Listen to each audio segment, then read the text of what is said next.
In honor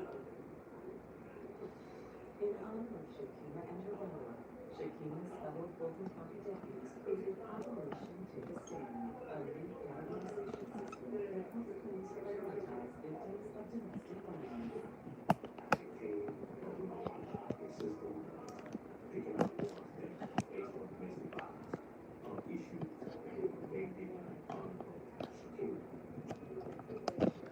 Although there were no instances of domestic violence reported in Shakira and Bo's relationship prior to the murder, our family believes all is well with it. I want young ladies to know we signed, no one just sit there and argue. If you see that abuse, if you see that break that thing, leave. It's not working, it's not working. Believe me.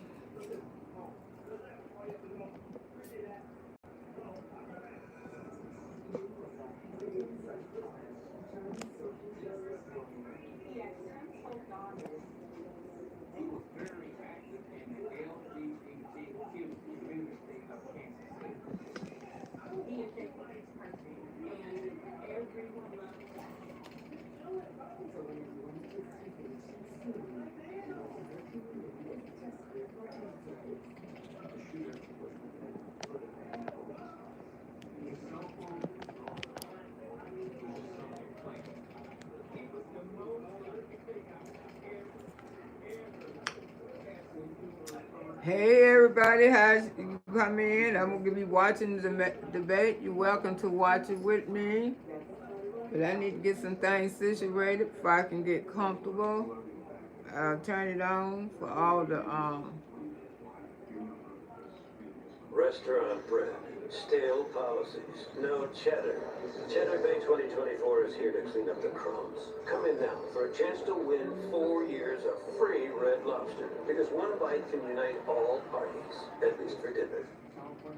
Hey, thanks so much, Ian. And Ian and I have both spent a great deal of time in Afghanistan, John, as you know, and that will be a key issue tonight. Former President Trump has been slamming the Biden-Harris administration for that disastrous withdrawal. The way it was done in Afghanistan. Hey, look, let's say it bluntly, it was a dark moment for the Biden campaign, for the Biden presidency. It might be the darkest moment for his presidency. In fact, the Republicans have now given the Congressional Medal of Honor, not the Medal of Honor, they announced Medal of Freedom, Congressional Medal of Freedom, yes. To the 13 service members who died at Abbey Gate in Afghanistan. And one thing, if you look at that moment, so that withdrawal from Afghanistan happened in August of 2021. The other thing that happened in August of 2021 was that Joe Biden became an unpopular president. His popularity, his favorability way below 50%. They never came back. it's gonna be a few minutes before it starts. Whoever wants to come through and hang with me, they Saw those can. images of that. It's hard to play that down. If you're the president, it's hard to call that a success. And Mary, let's go back to Israel and Gaza, a key issue also for Kamala Harris, and a very, very fine line she has to walk. A very fine line, and this is one of those rare issues where she is taking a notably different tone from the president. She has been much more forceful in speaking out about the humanitarian crisis in Gaza, stressing, yes, of course, Israel has a right to defend itself, but saying Palestinians also have the right to dignity, security, and freedom. Now, policy-wise, she is largely vowing to continue the policies of the Biden administration, but there is no question on this issue, she is facing the most pressure from Democratic voters. I've been at nearly every Harris rally so far, and almost every one she is interrupted by protesters eager to make their voices heard on that they will be listening closely. Very strong voting bloc there too. Rachel Hacker, you're listening to that. Hey, Dallas. So coming up, Senator Tom Cotton and Governor Josh Shapiro are standing by in just about 20 minutes for the debate. Stay with us. Yes. Y'all make sure y'all hit the like button as you come in and support the channel through super stickers, whatever, membership. You know, memberships is very much welcome over here. Turn it down a little bit before it starts. But I'm going to be running it all night. Keep it real, people. So, keep it juicy.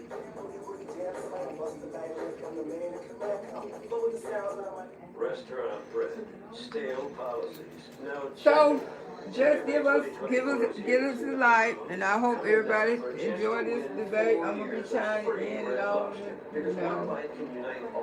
Let me get myself situated before it comes on. Get products at the guaranteed lowest prices in the past 100 days. Save user perks like the chance of free shipping with Alibaba.com logistics, or up to $30 off, and get up to $20 off your first PayPal purchase. All to help you stay cost competitive and maximize your profit margins. Super savings, simplified sourcing. At Super September 2024.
Television. First thing in the morning. There's a lot going on. We're still in a flash flood warning to catch you up with what happened overnight. Clashing over national security. What's happening today? Tensions in the Middle East. What people are talking about. The worries on Wall Street. Fast, straightforward. But some fun in between. Catching up on sleep during the weekend could be good for your heart. Non-alcoholic bars are popping up in a growing number of cities. That's the spirit. America This Morning America's #1 early morning news. on ABC News Live. More Americans choose ABC News, America's #1 news source. And there you see the debate stage here in Philadelphia. The debate now less than 20 minutes away, and we are joined on behalf of the Trump campaign by Arkansas Senator Tom Cotton. Senator Cotton, thanks a lot for being. We only have a couple minutes. This debate's about to get underway, but I wanted to ask you, which Donald Trump do you think is going to show up tonight? You know him well. Is it going to be the Donald Trump that is going to be making personal attacks, insulting Kamala Harris, or is it going to be the Donald Trump that's going to focus on his issues? John, I think you're going to see the Donald Trump who's president for 4 years, who has a clear record. This campaign is unusual. We don't have a candidate running for office for the first time. The American people remember what it was like under President Trump. We had stable prices, rising wages, a secure border, and peaceful, stable relations around the world. Under Kamala Harris and Joe Biden, we've had record high inflation, we've had a wide open border, we've had war breaking out everywhere. The American people are going to remember after tonight that times were good under Donald Trump, and they want another 4 years of President Trump back in the White House. And we noticed he was spending a lot of time looking at the angles, studying the debate stage. He does know the television of this as well.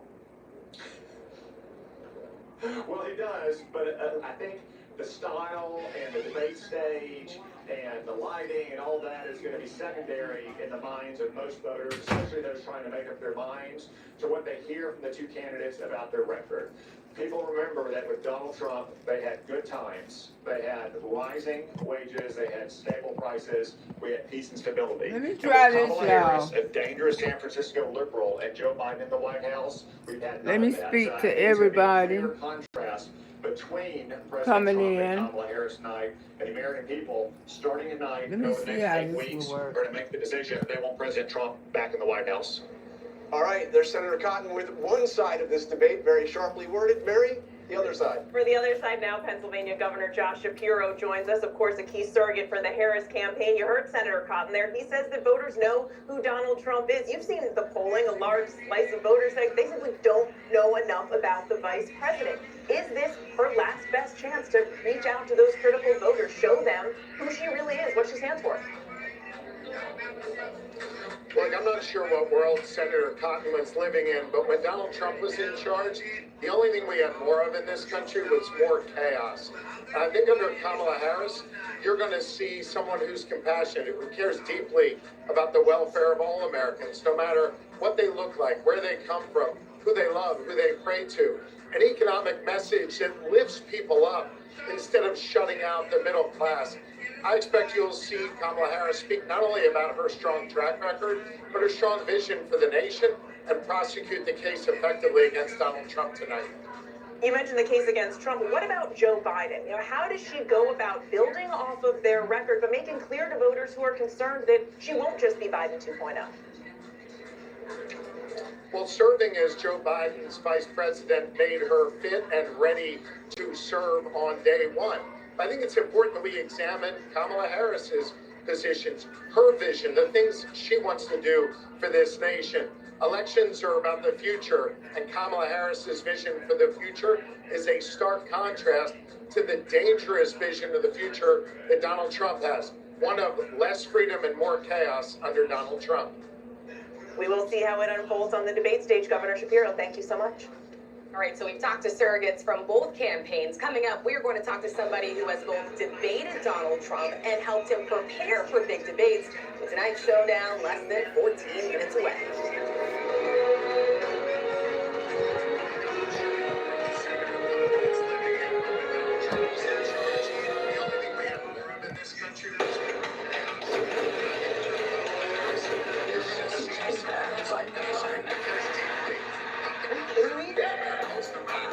My sense was that everybody around him was very down. Whitney describes having a secret abortion that not even her family knew about. What is the relationship like between Harry and Loretta today? What do people start to say? You look great. Are you on Ozempic? I told this person, said, I'm not even gonna let you eat breakfast until you get your chores done. She talks about tough love and harsh punishment. No, it's abuse. I think Scott Peterson murdered his wife and his child. Prove me wrong. Do you feel the church accepted abuse? Yeah, that's him. Yep. Ready?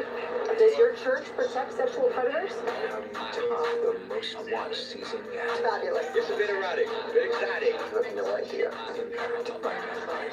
The all-new season premieres this September, only on Hulu. Whenever, wherever news breaks, it's so important to always remember that lives are changed. Here in London, in Buffalo, Uvalde, Texas, Edinburgh, Scotland, reporting from Rolling Fork, Mississippi, Ukrainian refugees here in Warsaw. We're heading to a small community outside of Mexico City, getting you behind the stories as they happen. ABC News Live Prime.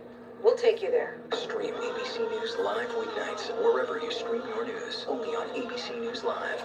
First thing in the morning. There's a lot going on. We're still in a flash flood warning to catch you up with what happened overnight. Clashing over national security. What's happening today? Tensions in the Middle East. Come on in, make yourself at home. Come on over to Auntie's house. Make yourself at home so we can watch this debate together. During the weekend. I'll be right back. Non-alcoholic bars are popping up in a growing number of cities. That's the spirit.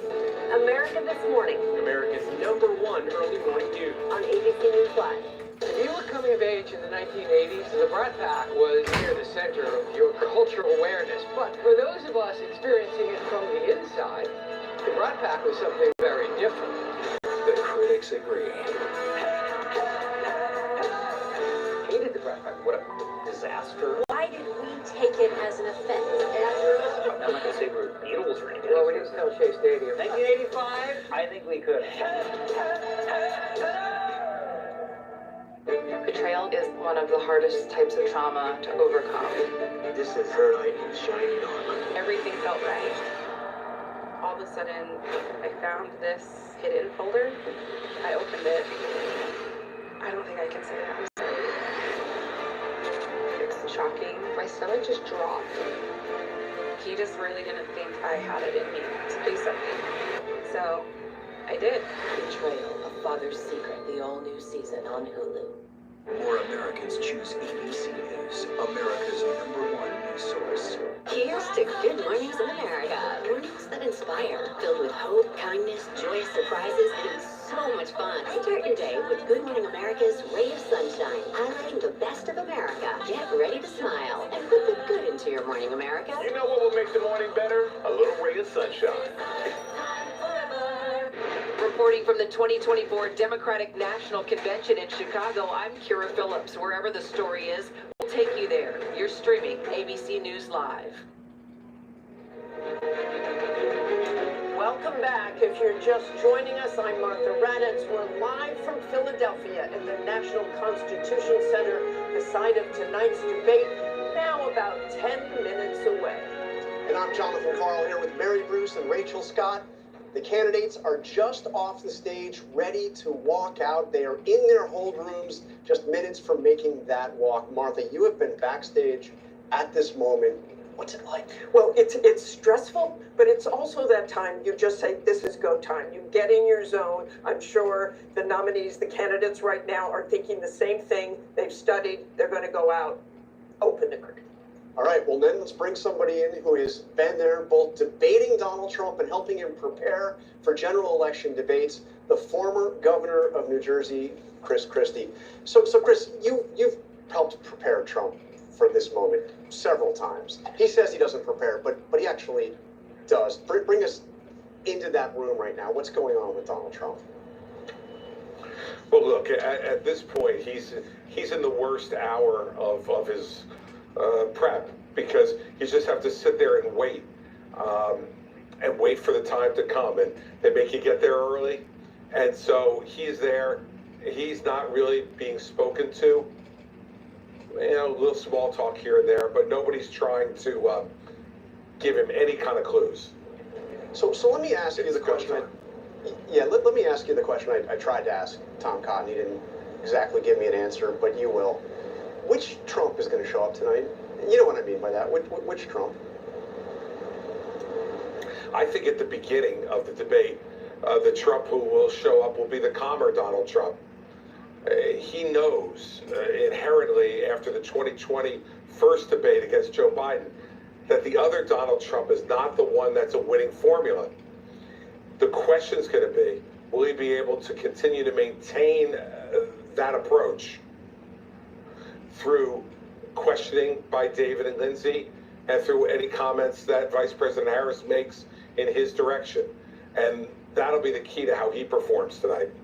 And you and I were talking, you helped prepare him for those 2016 debates against Hillary Clinton. He told you that he had respect for Hillary Clinton, that Hillary Clinton was smart as you were preparing. What about Kamala Harris? We hear not the same. Well, certainly he's not saying that publicly in any way. And I can tell you that in 2016, he would regularly say during the many debate prep sessions that we had with him that Hillary Clinton was smart, that she was a good debater, that she was not to be taken lightly. And I don't think there was ever a moment in 2016 where he took her lightly. I do think he took Joe Biden lightly in 2020. And clearly during the prep sessions that I had with him, it was very, very difficult to get him to focus on what Joe Biden might or might not do in that first debate. And I think his performance in part reflected that.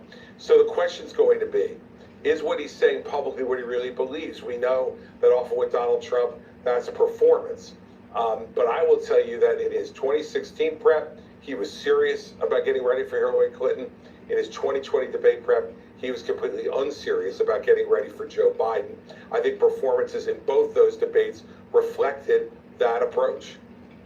All right, Chris Christie, you'll be watching with us. Martha? And we have about 6 minutes left before the debate, so let's bring in Donna Brazil, formerly of the DNC, and Reince Priebus, the RNC. Welcome to both of you. And Donna, let's start with you. You have said that Kamala Harris has to own the future.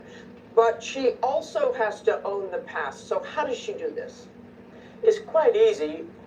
Because I do believe that in talking about the future, you draw from your past. You draw from your past experiences. She draws from how she was raised, the values that was instilled in her as a young lady. Look, she is steady on her feet, still in her resolve. And tonight she should talk to the American people, sit in their living rooms, go to their kitchen table and say, look, I have some ideas that I want to share with you. There's so much that we have done together over the last 4 years, but here's what I think we can do together over the next 4 years. Be positive in her approach and really remind the American people that we don't want to go back to the chaos and the confusion, the disaster that made, of course, the American people go out in droves in 2020 to fire the former president. Say, I want to be a president that lead all Americans. I want to keep us strong and secure, and here's the plan that I want to share with you tonight.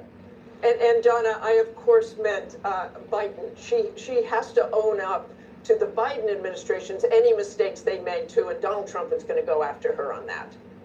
You know, Martha, they made mistakes. Donald Trump and Mr. Pence made mistakes. But you know what? If we focus on our mistakes, we won't focus on all of the good things that we could do together as Americans. I do believe there is something to say about people who are now able to work. The people who can buy their insulin without paying over $1,000, $35. There's so much good that she can talk about from the visits that she's made to small towns across this country, large cities across the country. Bring us together. The American people want to be led into the future, not dragged back to another era. And Reince, I want your thoughts on, you've also prepped Donald Trump for debates back in 2016, I believe. What Donald Trump do you think we'll see tonight? Can he be disciplined about talking about policies and what kind of president he will be? Well, he certainly can be. I mean, the reality is Donald Trump doesn't have a lot to lose tonight. I mean, his support has always been almost unmovable. So the second piece is the honeymoon, I think, is over for Kamala Harris. And you all kind of touched on it with Donna. Kamala Harris has to answer for the state of the economy that she took a role in the Biden administration, the border, you know, her past positions on decriminalizing the border, decriminalizing certain drugs, what her role was in Afghanistan. So really, the spotlight is on Kamala Harris tonight because she played a role in the Biden administration. She wants to act like she's not an incumbent. So this is where the focus is going to be. And she's got a lot to answer for tonight.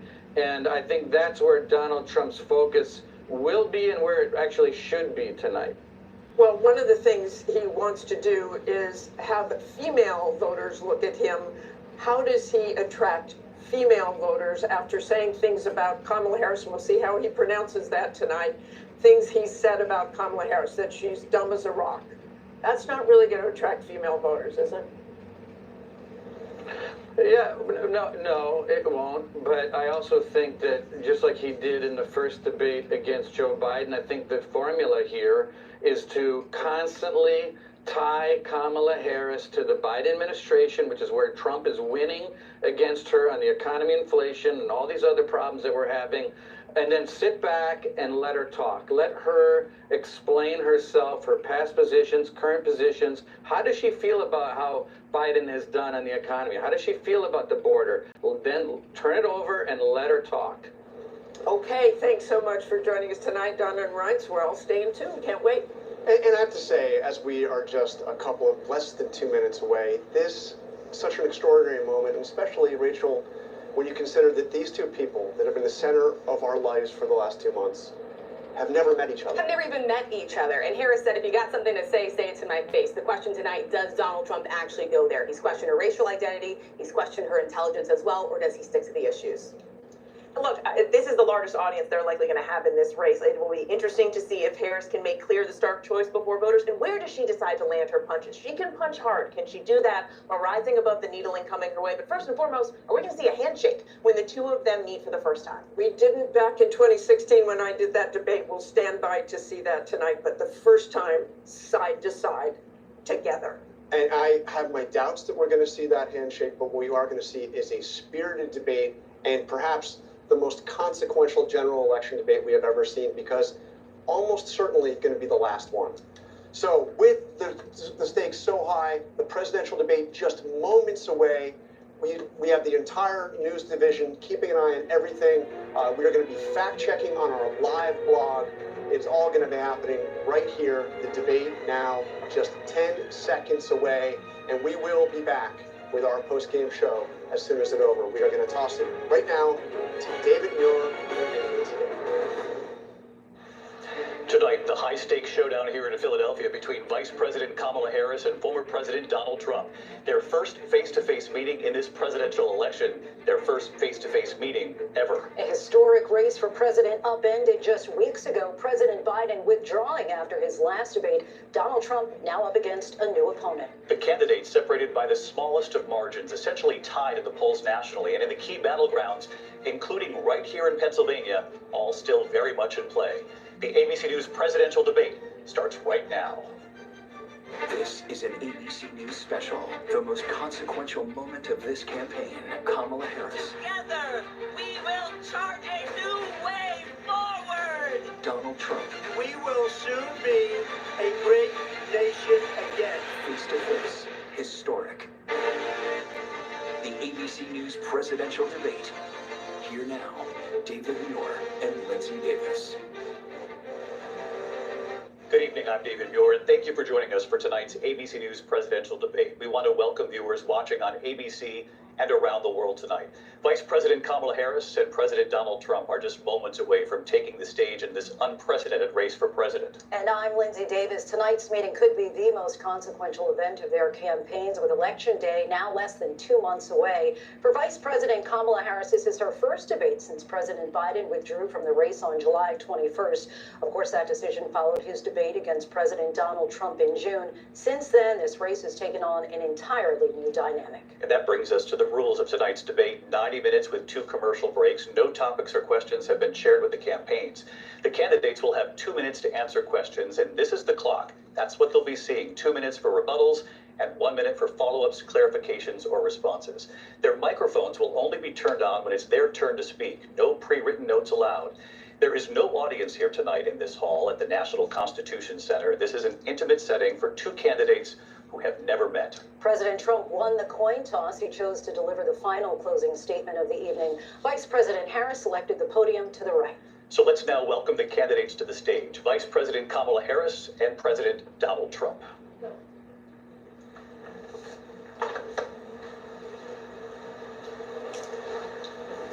Kamala Harris. Let's have a good debate. Fun. Thank you. Welcome to you both. It's wonderful to have you. It's an honor to have you both here tonight. Good evening. We are looking forward to a spirited and thoughtful debate. So let's get started. I want to begin tonight with the issue that voters repeatedly say is their #1 issue, and that is the economy and the cost of living in this country. Vice President Harris, you and President Trump were elected 4 years ago, and your opponent on the stage here tonight often asks his supporters, are you better off than you were 4 years ago? When it comes to the economy, do you believe Americans are better off than they were 4 years ago? So I was raised as a middle-class kid, and I am actually the only person on this stage who has a plan that is about lifting up the middle class and working people of America. I believe in the ambition, the aspirations, the dreams of the American people. And that is why I imagine and have actually a plan to build what I call an opportunity economy. Because here's the thing. We know that we have a shortage of homes and housing, and the cost of housing is too expensive for far too many people.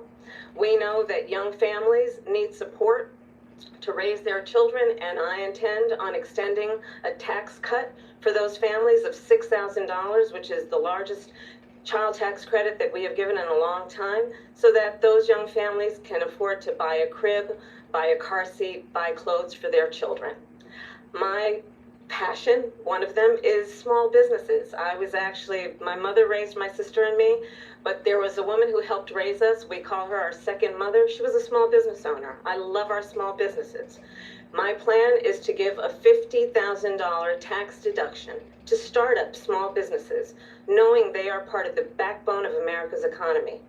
My opponent, on the other hand, his plan is to do what he has done before, which is to provide a tax cut for billionaires and big corporations, which will result in $5 trillion to America's deficit. My opponent has a plan that I call the Trump's sales tax, which would be a 20% tax on everyday goods that you rely on to get through the month. Economists have said that that Trump sales tax would actually result for middle-class families in about $4,000 more a year because of his policies and his ideas about what should be the backs of middle-class people paying for tax cuts for billionaires. President Trump, I'll give you 2 minutes. First of all, I have no sales tax. That's an incorrect statement. She knows that. We're doing tariffs on other countries. Other countries are going to finally, after 75 years, pay us back for all that we've done for the world. And the tariff will be substantial in some cases. I took in billions and billions of dollars, as you know, from China. In fact, they never took the tariff off because it was so much money they can't. It would totally destroy everything that they've set out to do. They're taking in billions of dollars from China and other places they've left the tariffs on. When I had it, I had tariffs, and yet I had no inflation. Look, we've had a terrible economy because inflation has, which is really known as a country buster. It breaks up countries. We have inflation like very few people have ever seen before, probably the worst in our nation's history. We were at 21%, but that's being generous because many things are 50, 60, 70, and 80% higher than they were just a few years ago. This has been a disaster for people, for the middle class, but for every class. On top of that, we have millions of people pouring into our country from prisons and jails, from mental institutions and insane asylums, and they're coming in and they're taking jobs that are occupied right now by African Americans and Hispanics, and also unions. Unions are going to be affected very soon. And you see what's happening. You see what's happening with towns throughout the United States. You look at Springfield, Ohio. You look at Aurora in Colorado. They are taking over the towns. They're taking over buildings. They're going in violently. These are the people that Xi and Biden led into our country, and they're destroying our country. They're dangerous. They're at the highest level of criminality, and we have to get them out. We have to get them out fast. I created one of the greatest economies in the history of our country. I'll do it again and even better. We are going to get to immigration and border security during this debate, but I would like to let Vice President Harris respond on the economy here. Well, I'd love to. Let's talk about what Donald Trump left us. Donald Trump left us the worst unemployment since the Great Depression. Donald Trump left us the worst public health epidemic in a century.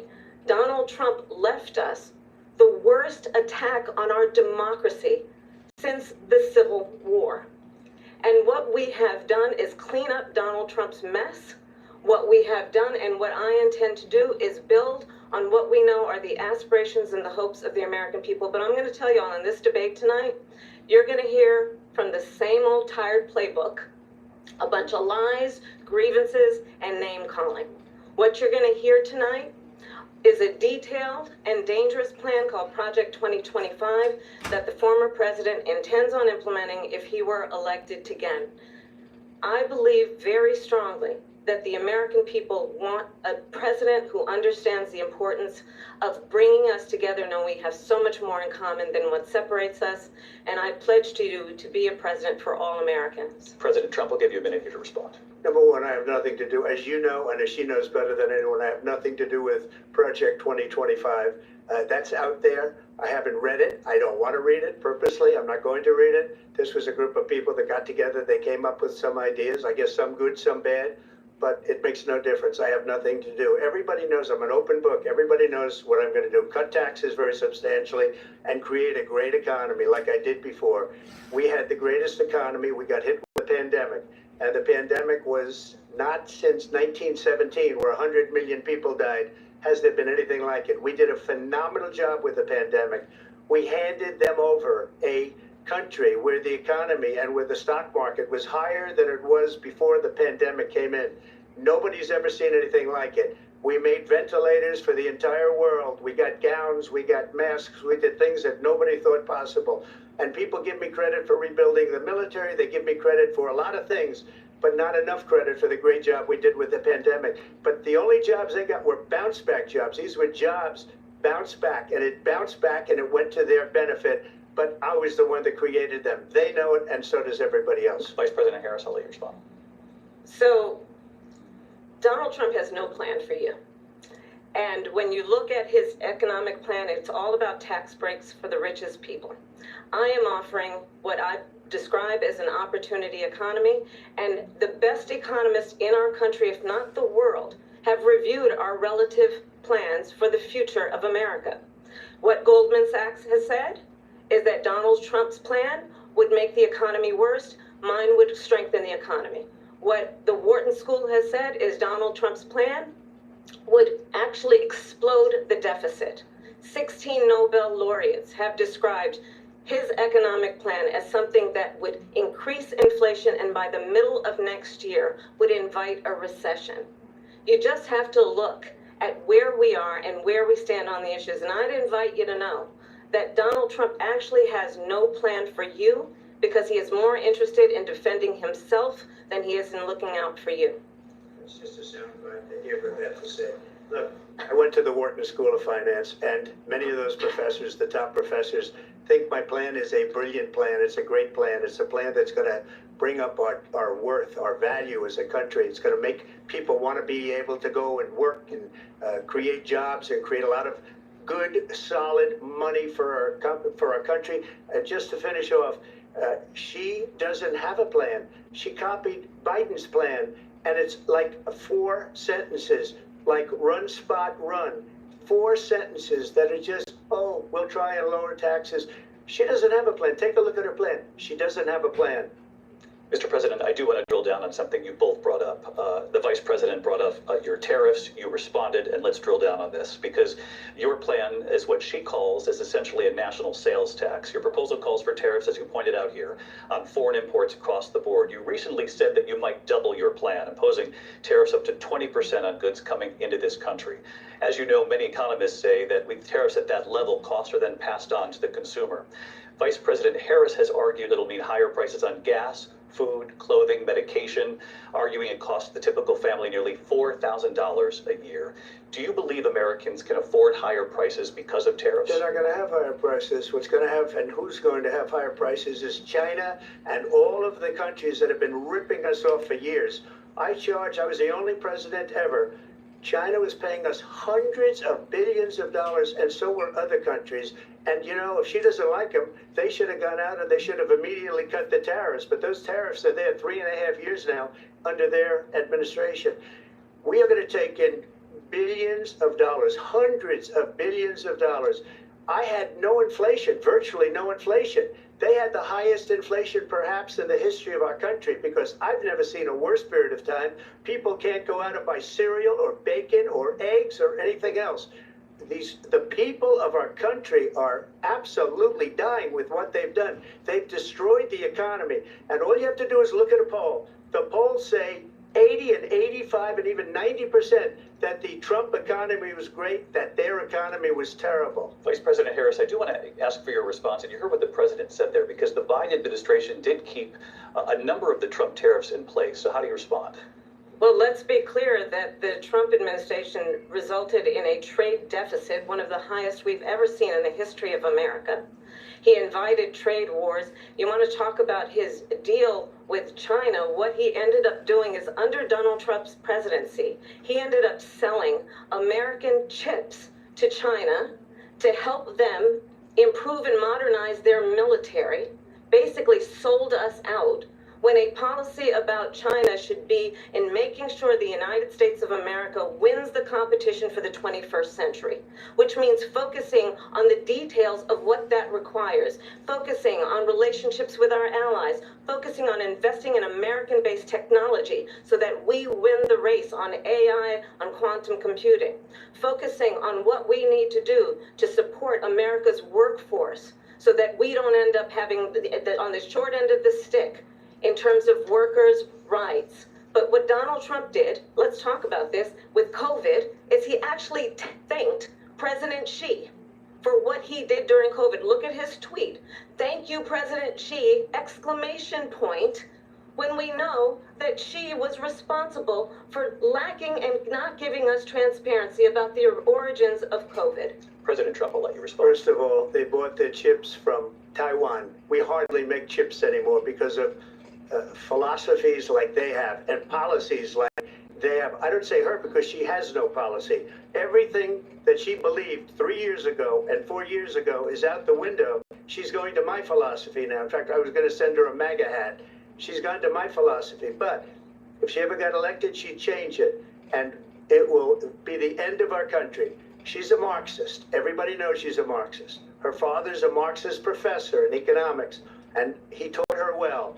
But when you look at what she's done to our country, and when you look at these millions and millions of people that are pouring into our country monthly, where it's, I believe, 21 million people, not the 15 that people say, and I think it's a lot higher than the 21. That's bigger than New York State pouring in. And just look at what they're doing to our country. They're criminals. Many of these people coming in are criminals. And that's bad for our economy, too. You know, you mentioned before, we'll talk about immigration later. Well, bad immigration is the worst thing that can happen to our economy. They have, and she has, destroyed our country with policy that's insane. Almost policy that you'd say they have to hate our country. President Trump, thank you. Lindsay.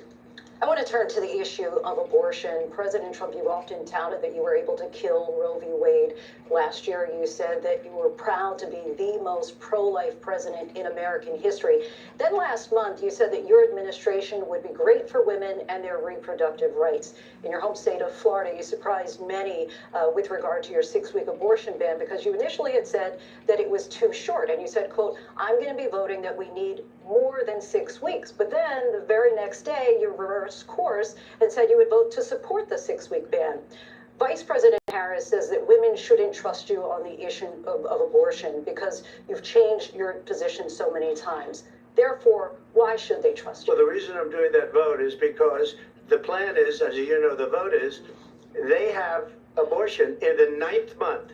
They even have, and you can look at the governor of West Virginia, the previous governor of West Virginia, not the current governor, is doing an excellent job, but the governor before, he said the baby will be born and we will decide what to do with the baby. In other words, we'll execute the baby.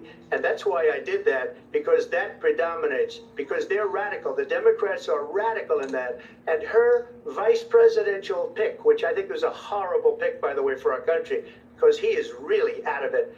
But her vice presidential pick says abortion in the 9th month is absolutely fine. He also says execution after birth. It's an execution, no longer abortion, because the baby is born, is okay.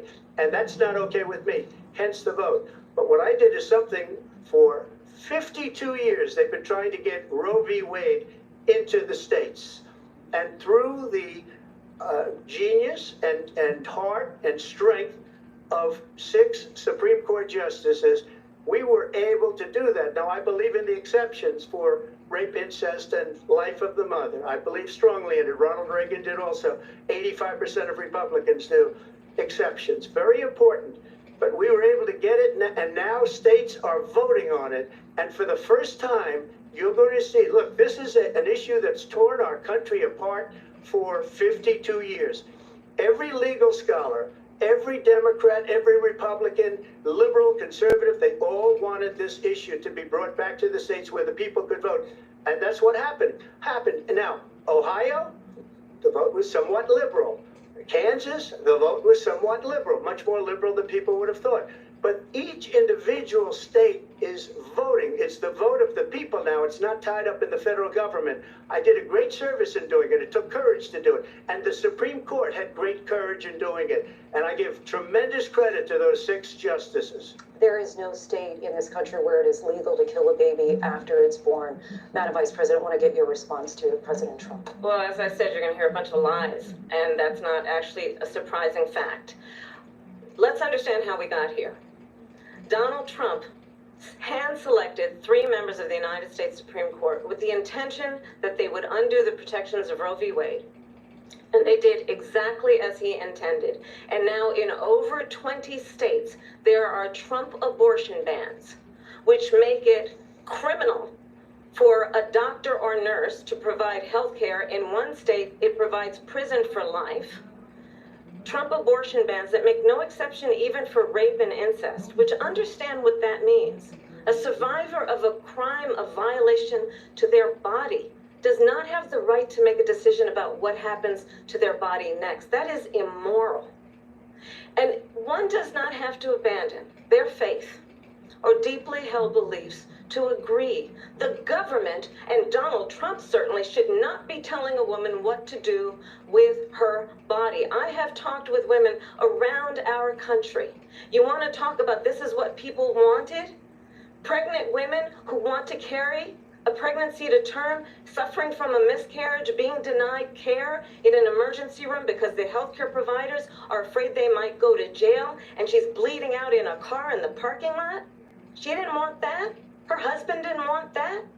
A 12 or 13-year-old survivor of incest being forced to carry a pregnancy to term. They don't want that. And I pledge to you, when Congress passes a bill to put back in place the protections of Roe v. Wade, as President of the United States, I will proudly sign it into law. But understand, if Donald Trump were to be reelected, he will sign a national abortion ban. Understand, in his Project 2025, there would be a national abortion, a monitor that would be monitoring your pregnancies, your miscarriages. I think the American people believe that certain freedoms, in particular the freedom to make decisions about one's own body, should not be made by the government. Thank you, Vice President Harris. Well, there she goes again. It's a lie. I'm not signing a ban, and there's no reason to sign a ban, because we've gotten what everybody wanted. Democrats, Republicans, and everybody else, and every legal scholar wanted it to be brought back into the states, and the states are voting. And it may take a little time, but for 52 years, this issue has torn our country apart, and they've wanted it back in the states. And I did something that nobody thought was possible. The states are now voting. What she says is an absolute lie. And as far as the abortion ban, no, I'm not in favor of abortion ban, but it doesn't matter, because this issue has now been taken over by the states. Would you veto a national abortion ban if it came to your desk? Well, I won't have to, because again, two things. Number one, she said she'll go back to Congress. She'll never get the vote. It's impossible for her to get the vote, especially now with the 50-50, essentially 50-50 in both Senate and the House. She's not going to get the vote. She can't get the vote. She won't even come close to it. So it's just talk. You know what it reminds me of? When they said they're going to get student loans terminated, and it ended up being a total catastrophe. The student loans, and then her, I think probably her boss, if you call him a boss, he spends all his time on the beach. But look, her boss went out and said, we'll do it again. We'll do it a different way. And he went out, got rejected again by the Supreme Court. So all these students got taunted with this whole thing about this whole idea. And how unfair that would have been, part of the reason they lost, to the millions and millions of people that had to pay off their student loans. They didn't get it for free. But they were saying it's the same way that they talked about that they talk about abortion. But if I could just get a yes or no, because your running mate, J.D. Vance, has said that you would veto it if it did come to your desk. Well, I didn't discuss it with J.D. in all fairness. J.D., and I don't mind if he has a certain view, but I think he was speaking for me, but I really didn't. Look, we don't have to discuss it, because she'd never be able to get it, just like she couldn't get student loans. They couldn't get student loans. They didn't even come close to getting student loans. They taunted young people and a lot of other people that had loans. They can never get this approved. So it doesn't matter what she says about going to Congress. Well, wonderful. Let's go to Congress. Do it. But the fact is that for years, they wanted to get it out of Congress and out of the federal government. And we did something that everybody said couldn't be done. And now you have a vote of the people on abortion. Vice President Harris, I want to give you your time to respond, but I do want to ask, would you support any restrictions on a woman's right to an abortion? I absolutely support reinstating the protections of Roe v. Wade. And as you rightly mentioned, nowhere in America is a woman carrying a pregnancy to term and asking for an abortion. That is not happening. It's insulting to the women of America. And understand what has been happening under Donald Trump's abortion bans. Couples who pray and dream of having a family are being denied IVF treatments. What is happening in our country? Working people, working women.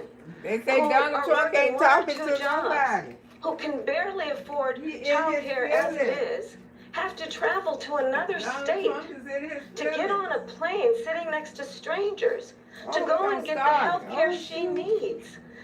Barely can afford to do it, and what you are putting her through is unconscionable. And the people of America have not, the majority of Americans believe in a woman's right to make decisions about her own body, and that is why in every state where this issue has been on the ballot, in red and blue states both, the people of America have voted for freedom. Vice President Harris, Excuse me, I have to respond. Another lie. It's another lie. I have been a leader on IVF, which is fertilization. The IVF, I have been a leader. In fact, when they got a very negative decision on IVF from the Alabama courts, I saw the people of Alabama and the legislature 2 days later voted it in. I've been a leader on it. They know that, and everybody else knows it. I have been a leader on fertilization, IVF. And the other thing, you should ask, will she allow abortion in the 8th month, 9th month, 7th month? Okay, would you do that? Hey, speak the truth. Why don't you ask her that question? Why don't you answer the question? Would you Because answer the question with you detail? could do abortions in the 7th month, the 8th month, the 9th month, and probably after birth. Just look at the governor, former governor of Virginia. The governor of Virginia said we put the baby aside and then we determine what we want to do with the baby. President Trump, thank you. We're going to turn now to immigration and border security. We know it's an issue that's important to Republicans, Democrats, voters across the board in this country. Vice President Harris, you were tasked by President Biden with getting to the root causes of migration from Central America. We know that illegal border crossings reached a record high in the Biden administration. This past June, President Biden imposed tough new asylum restrictions. We know the numbers since then have dropped significantly. But my question to you tonight is, why did the administration wait until 6 months before the election to act? And would you have done anything differently from President Biden on this? So I'm the only person on this stage who has prosecuted transnational criminal organizations for the trafficking of guns, drugs, and human beings. And let me say that the United States Congress, including some of the most conservative members of the United States Senate, came up with a border security bill which I supported. And that bill would have put 1,500 more border agents on the border to help those folks who are working there right now overtime trying to do their job. It would have allowed us to stem the flow of fentanyl coming into the United States. I know there are so many families watching tonight who have been personally affected by the surge of fentanyl in our country.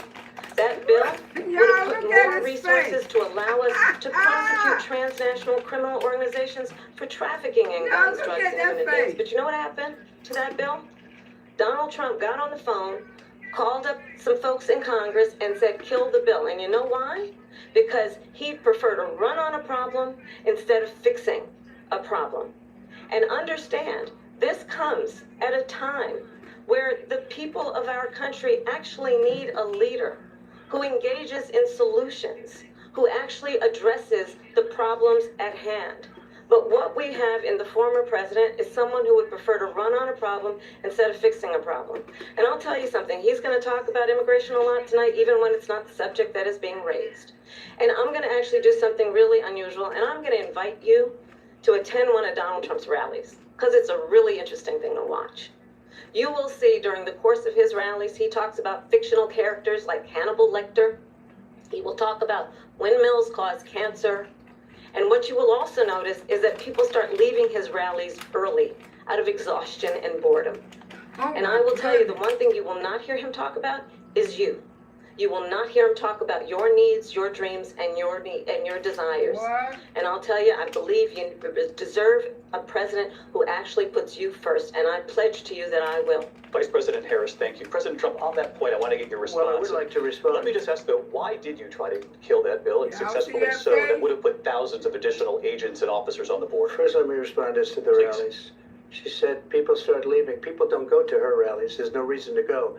And the people that do go, she's bussing them in and paying them to be there, and then showing them in a different light. So she can't talk about that. People don't leave my rallies. We have the biggest rallies, the most incredible rallies in the history of politics. That's because people want to take their country back. Our country is being lost. We're a failing nation. And it happened 3.5 years ago. And what's going on here, you're going to end up in World War III, just to go into another subject. What they have done to our country by allowing these millions and millions of people to come into our country, and look at what's happening to the towns all over the United States. And a lot of towns don't want to talk. It's not going to be Aurora or Springfield. A lot of towns don't want to talk about it because they're so embarrassed by it.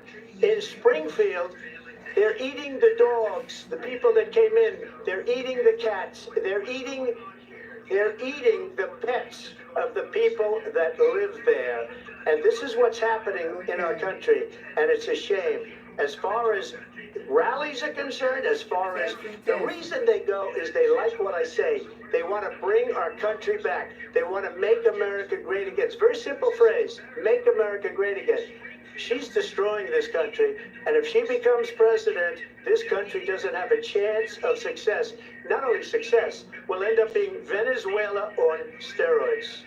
I just want to clarify here, you bring up Springfield, Ohio, and ABC News did reach out to the city manager there. He told us there have been no credible reports of specific claims of pets being harmed, injured, or abused by individuals within the immigrant community. Well, I've seen people on television. Let me just say here, this is the people on television say my dog was taken and used for food. So maybe he said that, and maybe that's a good thing to say for a city manager. I'm not taking this from but television. The people I'm on taking it from television the city say the manager. dog was eaten by the people that went there.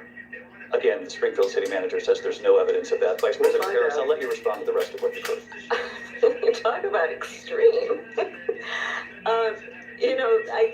This is, I think, one of the reasons why in this election, I actually have the endorsement of 200 Republicans who have formerly worked with President Bush, Mitt Romney, and John McCain, including the endorsement of former Vice President Dick Cheney and Congress member Liz Cheney. And if you want to really know the inside track on who the former president is, if he didn't make it clear already, just ask people who have worked with him. His former chief of staff, a 4-star general, has said he has contempt for the Constitution of the United States. His former national security advisor has said he is dangerous and unfit. His former Secretary of Defense has said the nation, the Republic, would never survive another Trump term. And when we listen to this kind of rhetoric, when the issues that affect the American people are not being addressed, I think the choice is clear in this election. President Trump will give you a quick minute to respond here. Thank you, because when I hear that, see, I'm a different kind of a person. I fired most of those people. Not so graciously. They did bad things or a bad job. I fired them. They never fired one person.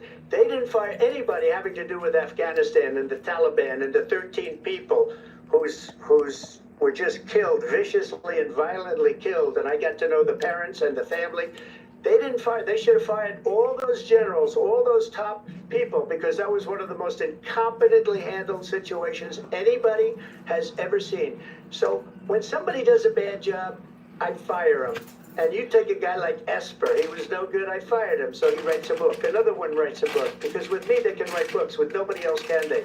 But they have done such a poor job, and they never fire anybody. Look at the economy, look at the inflation. They didn't fire any of their economists, they have the same people. That's a good way not to have books written about you. But just to finish, I got more votes than any Republican in history by far. In fact, I got more votes than any president, sitting president in history by far. Let me continue on immigration. It was what you wanted to talk about earlier, so let's get back to your deportation proposal that the vice president has reacted to as well. President Trump, you call this the largest domestic deportation operation in the history of our country. You say you would use the National Guard. You say if things get out of control, you'd have no problem using the U.S. military. You also said you would use local police. How would you deport 11 million undocumented immigrants? I know you believe that number is much higher. Take us through this. What does this look like? Will authorities be going door to door in this country? Yeah, it is much higher because of them. They allowed criminals, many, many millions of criminals. They allowed terrorists. They allowed common street criminals. They allowed people to come in, drug dealers, to come into our country. And they're now in the United States and told by their countries like Venezuela, don't ever come back or we're going to kill you. Do you know that crime in Venezuela and crime in countries all over the world is way down? You know why? Because they've taken their criminals off the street and they've given them to her to put into our country. And this will be one of the greatest mistakes in history for them to allow. And I think they probably did it because they think they're going to get votes, but it's not worth it because they're destroying the fabric of our country by what they've done. There's never been anything done like this at all. They've destroyed the fabric of our country. Millions of people let in, and all over the world, crime is down all over the world except here. Crime here is up and through the roof. Despite their fraudulent statements that they made, crime in this country is through the roof. And we have a new form of crime. It's called migrant crime. And it's happening at levels that nobody thought possible. President Trump, as you know, the FBI says overall violent crime is actually coming down in this country. But excuse me, the FBI defrauded. They were defrauding statements. They didn't include the worst cities. They didn't include the cities with the worst crime. It was a fraud. Just like their number of 818,000 jobs that they said they created turned out to be a fraud. President Trump, thank you. I'll let you respond, Vice President Harris. Well, I think this is so rich, coming from someone who has been prosecuted for national security crimes, economic crimes, election interference, has been found liable for sexual assault, and his next big court appearance is in November at his own criminal sentencing. And let's be clear, where each person stands on the issue of what is important about respect for the rule of law and respect for law enforcement. The former vice president called for defunding federal law enforcement, 45,000 agents, get this, on the day after he was arraigned on 34 felony counts. So let's talk about what is important in this race. It is important that we move forward, that we turn the page on this same old tired rhetoric and address the needs of the American people, address what we need to do about the housing shortage, which I have a plan for, address what we must do to support our small businesses, address bringing down the price of groceries. But frankly, the American people are exhausted with the same old tired playbook. Vice President Harris, thank you. Excuse me. Every one of those cases was started by them against their political opponent. And I'm winning most of them, and I will win the rest on appeal. And you saw that with the decision that came down just recently from the Supreme Court. I'm winning most of them. But those are cases, it's called weaponization. Never happened in this country. They weaponized the Justice Department. Every one of those cases was involved with the DOJ, from Atlanta and Fani Willis to the Attorney General of New York and the DA in New York. Every one of those cases. And then they say, oh, he's a criminal. They're the ones that made them go after me. By the way, Joe Biden was found essentially guilty on the documents case. And what happened in my documents case? They said, oh, that's the toughest of them all. A complete and total victory. 2 months ago, it was thrown out. It's weaponization, and they used it, and it's never happened in this country. They used it to try and win an election. They're fake cases. President Trump, thank you. A really quick response here, Vice President Harris, on this notion of weaponization of the Justice Department. Well, let's talk about extreme and understand the context in which this election in 2024 is taking place. The United States Supreme Court recently ruled that the former president would essentially be immune from any misconduct if he were to enter the White House again. Understand, this is someone who has openly said he would terminate, I'm quoting, terminate the Constitution of the United States, that he would weaponize the Department of Justice against his political enemies. Someone who has openly expressed disdain for members of our military. Understand what it would mean if Donald Trump were back in the White House with no guardrails, because certainly we know now the court won't stop him. We know J.D. Vance is not going to stop him. It's up to the American people Vice President to stop Harris, him. thank you. Lindsay. Vice President Harris, in your last run for president. This is the one that weaponized, not me. She weaponized. I probably took a bullet to the head because of the things that they say about me. They talk about democracy. I'm a threat to democracy. They're the threat to democracy with a fake Russia investigation We do have a lot to that get. went nowhere. We have a lot to get to. Lindsay? Vice President Harris, in your last run for president, you said you wanted to ban fracking. Now you don't. You wanted mandatory government buyback programs for assault weapons. Now your campaign says you don't. You supported decriminalizing border crossings. Now you're taking a harder line. I know you say that your values have not changed. So then why have so many of your policy positions changed? So my values have not changed, and I'm going to discuss every one of at least every point that you've made. But in particular, let's talk about fracking because we're here in Pennsylvania. I made that very clear in 2020. I will not ban fracking. I have not banned fracking as Vice President of the United States, and in fact, I was the tie-breaking vote on the Inflation Reduction Act, which opened new leases for fracking. My position is that we have got to invest in diverse sources of energy so we reduce our reliance on foreign oil. We have had the largest increase in domestic oil production in history because of an approach that recognizes that we cannot over-rely on foreign oil. As it relates to my values, let me tell you, I grew up a middle-class kid raised by a hardworking mother who worked and saved and was able to buy our first home when I was a teenager.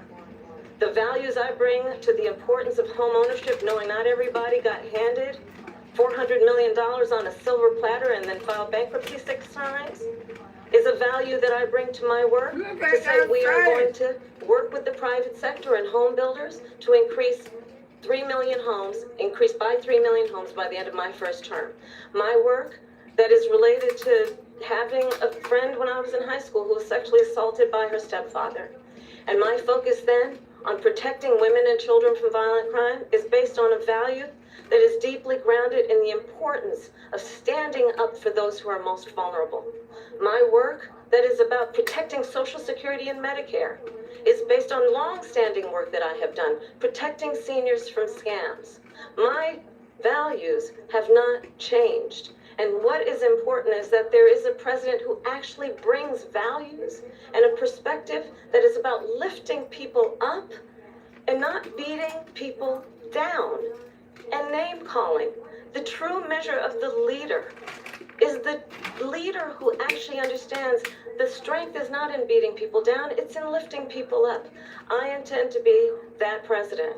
President Trump, your Well, first of all, I wasn't given $400 million. I wish I was. My father was a Brooklyn builder, Brooklyn, Queens, and a great father, and I learned a lot from him. But I was given a fraction of that, a tiny fraction, and I built it into many, many billions of dollars, many, many billions.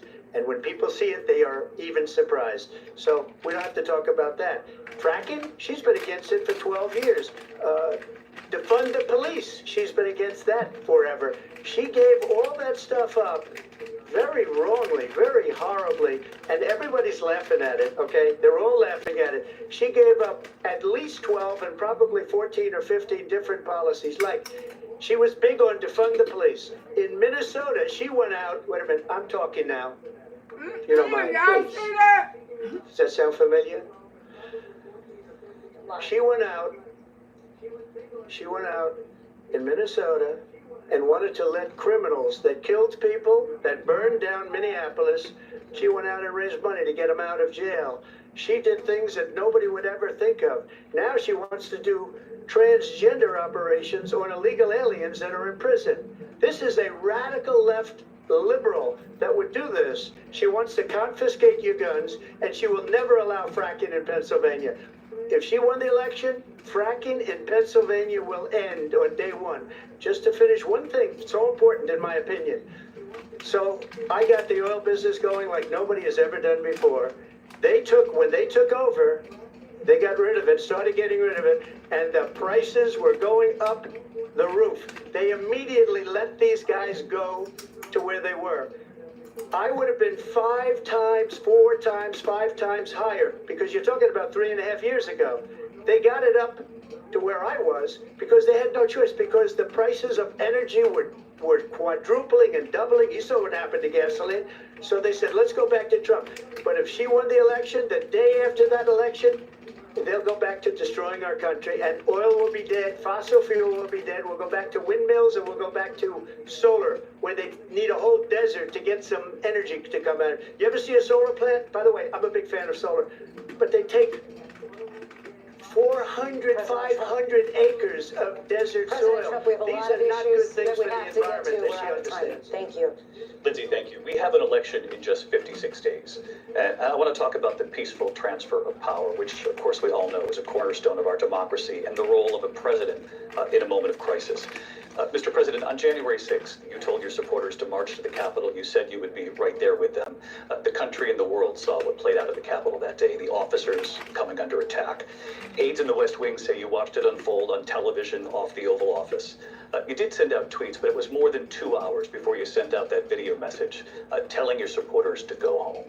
Is there anything you regret about what you did on that day? You just said a thing that isn't covered. Peacefully and patriotically, I said during my speech, not later on. Peacefully and patriotically. And nobody on the other side was killed. Ashley Babbitt was shot by an out-of-control police officer that should have never, ever shot her. It's a disgrace. But we didn't do this group of people that have been treated so badly. I ask, what about all the people that are pouring into our country and killing people that she allowed to pour in? She was the border czar, remember that. She was the border czar. She doesn't want to be called the border czar because she's embarrassed by the border. In fact, she said at the beginning, well, I'm surprised you're not talking about the border yet. That's because she knows what a bad job they've done. What about those people? When are they going to be prosecuted? When are these people from countries all over the world, not just South America, they're coming in from all over the world, David, all over the world, and crime rates are down all over the world because of it. But let me just ask you, David, when are those people going to be prosecuted? When are the people that burned down Minneapolis going to be prosecuted? Or in Seattle? They went into Seattle, they took over a big percentage of the city of Seattle.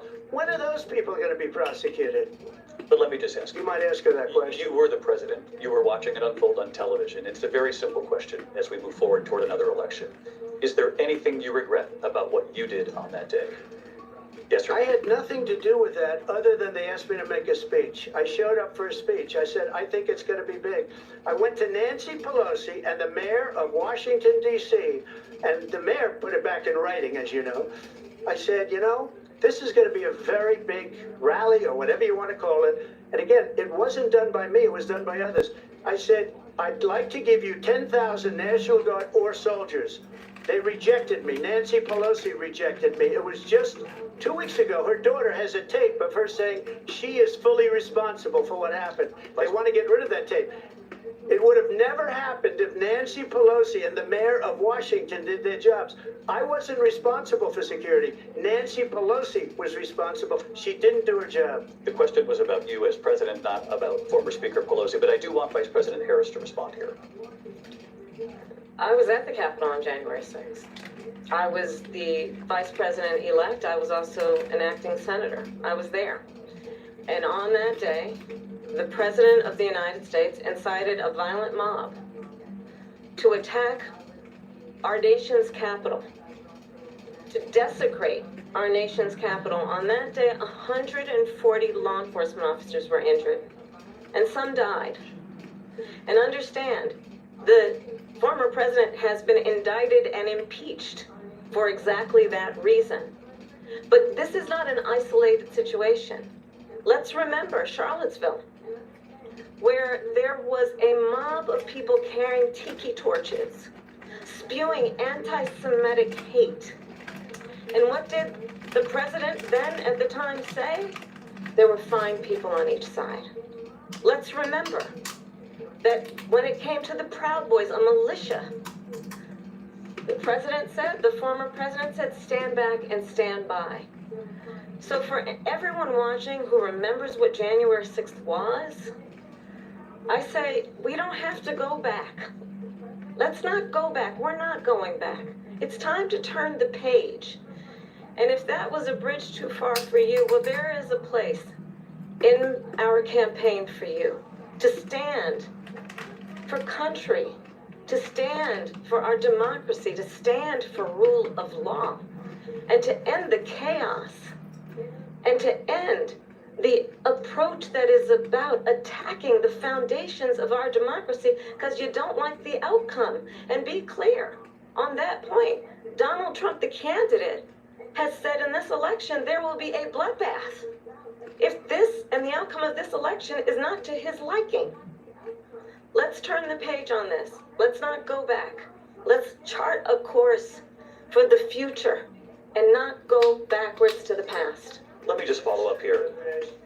It was a different term, and it was a term that related to energy because they have destroyed our energy business. That was where bloodbath was. Also, on Charlottesville, that story has been, as you would say, debunked. Laura Ingraham, Sean Hannity, Jesse, all of these people, they covered it. If they go an extra sentence, they will see it was perfect. It was debunked in almost every newspaper, but they still bring it up, just like they bring 2025 up. They bring all of this stuff up. I ask you this, you talk about the Capitol. Why are we allowing these millions of people to come through on the southern border? How come she's not doing anything? And I'll tell you what I would do, and I would be very proud to do it. I would say we would both leave this debate right now. I'd like to see her go down to Washington, D.C. during this debate because we're wasting a lot of time. Go down to, because she's been so bad, it's so ridiculous. Go down to Washington, D.C. and let her sign a bill to close up the border because they have the right to do it. They don't need bills. They have the right to do it. The President of the United States, you'll get him out of bed, you'll wake him up at 4 o'clock in the afternoon, you'll say, come on down to the office, let's sign a bill. If he signs a bill that the border is closed, all he has to do is say it to the Border Patrol, who are phenomenal. If they do that, the border is closed. Those people are killing many people, unlike J6. We talked immigration here tonight. I do want to focus on this next issue to both of you because it really brings us this into focus, truth in these times that we're living in. Mr. President, for 3.5 years after you lost the 2020 election, you repeatedly falsely claimed that you won, many times saying you won in a landslide. In the past couple of weeks leading up to this debate, you have said, quote, you lost by a whisker, that you, quote, didn't quite make it, that you came up a little bit short. Are you now acknowledging that you lost in 2020? No, I don't acknowledge that at all. I said that sarcastically, you know that. And we said, oh, we lost by a whisker. That was said sarcastically. Look, there's so much proof. All you have to do is look at it. And they should have sent it back to the legislatures for approval. I got almost 75 million votes, the most votes any sitting president has ever gotten. I was told if I got 63, which is what I got in 2016, you can't be beaten. The election, people should never be thinking about an election as fraudulent. We need two things. We need walls, and we have to have it. We have to have borders, and we have to have good elections. Our elections are bad. And a lot of these illegal immigrants coming in, they're trying to get them to vote. They can't even speak English. They don't even know what country they're in practically. And these people are trying to get them to vote. And that's why they're allowing them to come into our country. I did watch all of these pieces of video. I didn't detect the sarcasm, lost by a whisker. We didn't quite make it. And we should just point out here as clarification, and you know this, you and your allies, 60 cases in front of many judges, many of them Republican. No judge looked at it. And said they said we didn't have standing. That's the other thing. They said we didn't have standing, a technicality. Can you imagine a system where a person in an election doesn't have standing? The President of the United States doesn't have standing. That's how we lost.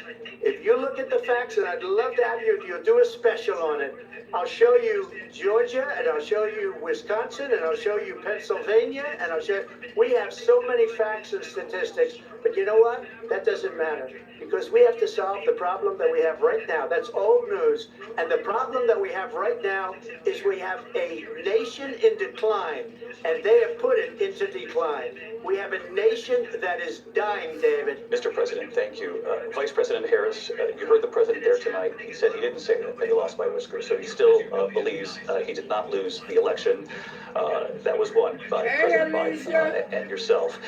But I do want to ask you about something that's come in the last couple of days. This was a post from President Trump about this upcoming election just weeks away. He said, when I win, those people who cheated, and then he lists donors, voters, election officials, he says will be prosecuted to the fullest extent of the law, which will include long-term prison sentences. One of your campaign's top lawyers responded saying, we won't let Donald Trump intimidate us, we won't let him suppress the vote. Is that what you believe he's trying to do here? Donald Trump was fired by 81 million people. So let's be clear about that. And clearly he is having a very difficult time processing that. But we cannot afford to have a president of the United States who attempts, as he did in the past, to upend the will of the voters in a free and fair election. And I'm going to tell you that I have traveled the world as Vice President of the United States, and world leaders are laughing at Donald Trump. I have talked with military leaders, some of whom worked with you, and they say you're a disgrace. And when you then talk in this way in a presidential debate and deny what over and over again are court cases you have lost because you did in fact lose that election, it leads one to believe that perhaps we do not have in the candidate to my right the temperament or the ability to not be confused about fact. That's deeply troubling, and the American people deserve better. I'll give you 1 minute to respond, Mr. President. Let me just say about world leaders. Viktor Orban, one of the most respected men, they call him a strong man. He's a tough person, smart. Prime Minister of Hungary. They said, why is the whole world blowing up? 3 years ago it wasn't. Why is it blowing up? He said, because you need Trump back as president. They were afraid of him. China was afraid, and I don't like to use the word afraid, but I'm just quoting him. China was afraid of him. North Korea was afraid of him. Look at what's going on with North Korea, by the way. He said Russia was afraid of him. I ended the Nord Stream 2 pipeline, and Biden put it back on day one, but he ended the XL pipeline. The XL pipeline in our country, he ended that. But he let the Russians build a pipeline going all over Europe and heading into Germany, the biggest pipeline in the world. Look, Viktor Orban said it. He said the most respected, most feared person is Donald Trump. We had no problems when Trump was president. But when this weak, pathetic man that you saw at a debate just a few months ago, that if he weren't in that debate, he'd be running instead of her. She got no votes. He got 14 million votes. What you did, you talk about a threat to democracy. He got 14 million votes, and they threw him out of office. And you know what? I'll give you a little secret. He hates her. He can't stand her. But he got 14 million votes. They threw him out. She got 0 votes. And when she ran, she was the first one to leave because she failed. And now she's running. I don't understand it, but I'm okay with it because your time is I think we're going to do very well. We've got a lot more to get to. Turning now to the Israel-Hamas war and the hostages who are still being held, Americans among them. Vice President Harris, in December, you said, quote, Israel has a right to defend itself, but you added, quote, it matters how, saying international humanitarian law must be respected. Israel must do more to protect innocent civilians. You said that 9 months ago. Now an estimated 40,000 Palestinians are dead. Nearly 100 hostages remain. Just last week, Prime Minister Benjamin Netanyahu said there's not a deal in the making. President Biden has not been able to break through the stalemate. How would you do it? Well, let's understand how we got here. On October 7th, Hamas, a terrorist organization, slaughtered 1,200 Israelis. Many of them young people who were simply attending a concert. Women were horribly raped. And so absolutely, I said then, I say now, Israel has a right to defend itself. We would. And how it does so matters.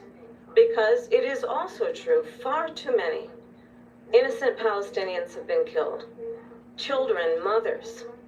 What we know is that this war must end.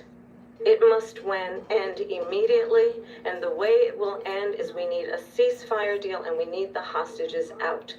And so we will continue to work around the clock on that. Work around the clock, also understanding that we must chart a course for a two-state solution. And in that solution, there must be security for the Israeli people and Israel, and in equal measure for the Palestinians.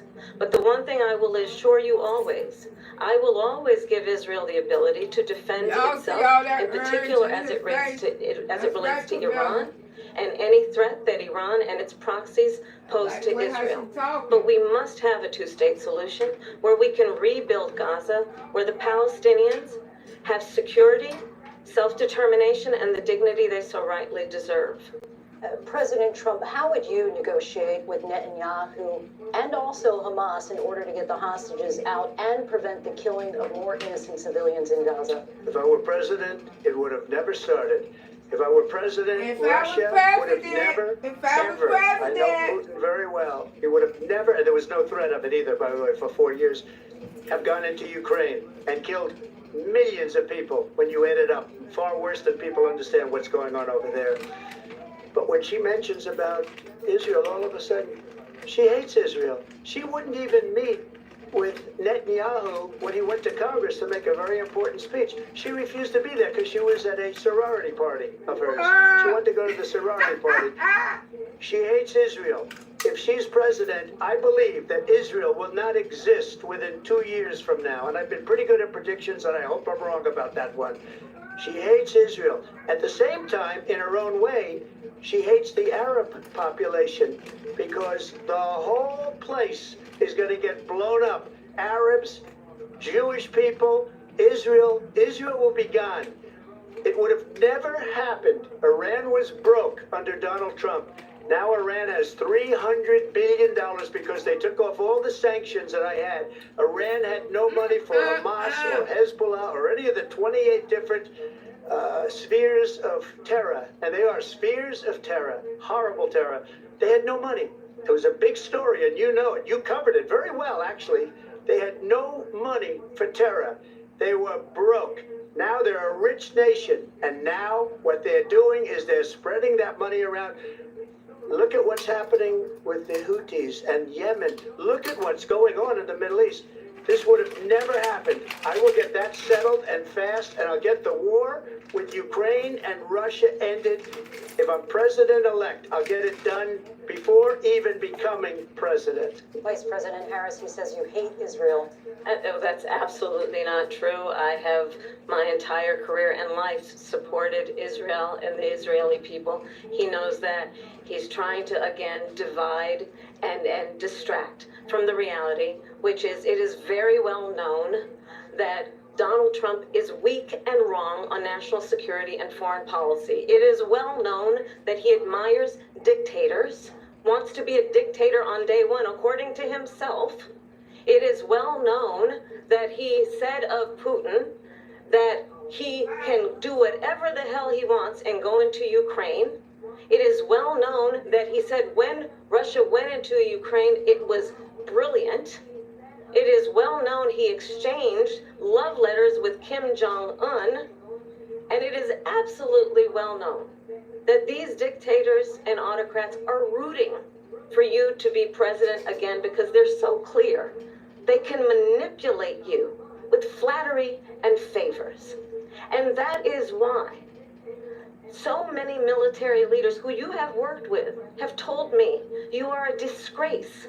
That is why we understand that we have to have a president who is not consistently weak and wrong on national security, including the importance of upholding and respecting in highest regard our military. Vice President Harris, thank you. They're the ones, and she's the one that caused it, that's weak on national security by allowing every nation last month for the year, 168 different countries sending people into our country. Their crime rates are way down.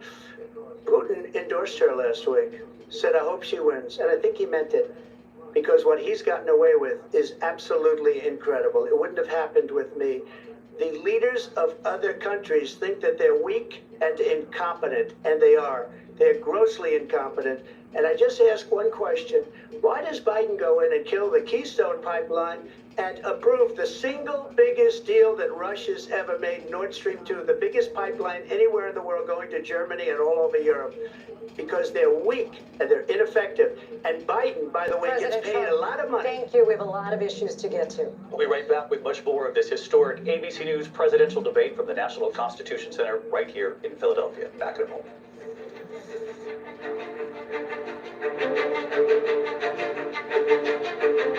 The ABC News presidential debate will continue after this.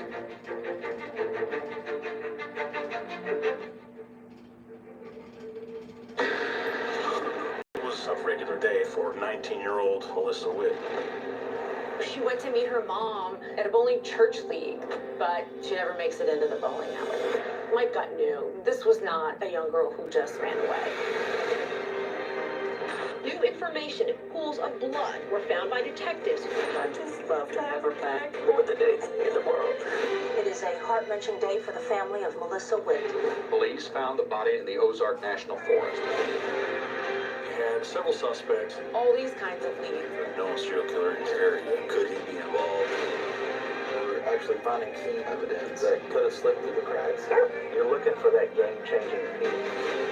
Her last hours on this earth were probably the most horrific a person can experience. This beautiful young girl. Police will find out what happened. At Wit's End, the hunt for a killer. Only on Hulu. Baywatch is a fantasy. When you hear that theme song, it was a wild time, and I was a wild chick. Jason Momoa exploded. Common was a bombshell. Anderson was an icon. Very proud of everything I've done. Almost. Baywatch is a whirlwind of epic highs and bitter lows. Everyone likes to watch sexy things. You're 24. He's 54. Yeah. It just seemed like I had met my soulmate. You fired 4 times. Friday 2020 is all new. The 32-year-old former ballerina. The center of the so-called Black Swan trial. Here we go. You haven't spoken out before. Why did you decide to talk now? The stunning all new 2020 premieres Friday at 9 Central on ABC. Hey, good morning, America. Good morning, America. Good morning, America. Covering the biggest events in the country right now. There's a lot going on. You don't just see it, you feel it. I'm in. I'm in too. I am here and so happy. I'm in too. Michael, George, Clara, Ginger.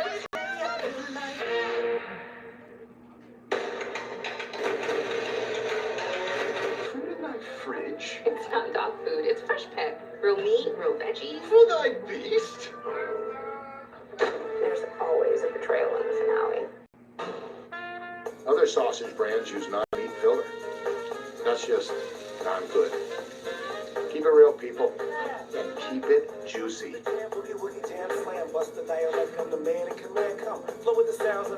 Restaurant bread, stale policies, no cheddar. Cheddar Bay 2024 is here to clean up the crumbs. Come in now for a chance to win 4 years of free Red Lobster, because one bite can unite all parties, at least for dinner. Sure. This prints business cards, but we also print these and those. And engrave that. We print your brand on everything so customers can notice you, remember you, and fall in love with you. If you need it, we print it with 25% off for new customers at visprint.com. Work directly with T. Rowe Price, and together, we can find the right investments to help her potential bloom. That's the power of curiosity. Better questions, better outcomes. T. Rowe Price. Invest with confidence.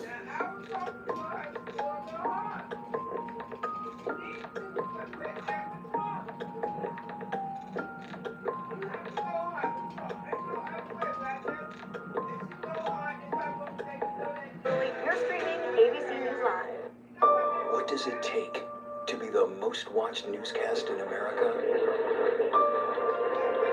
We are part of an operation. Is this our combat operations center? We're approaching the gate. Militants came in. Hi.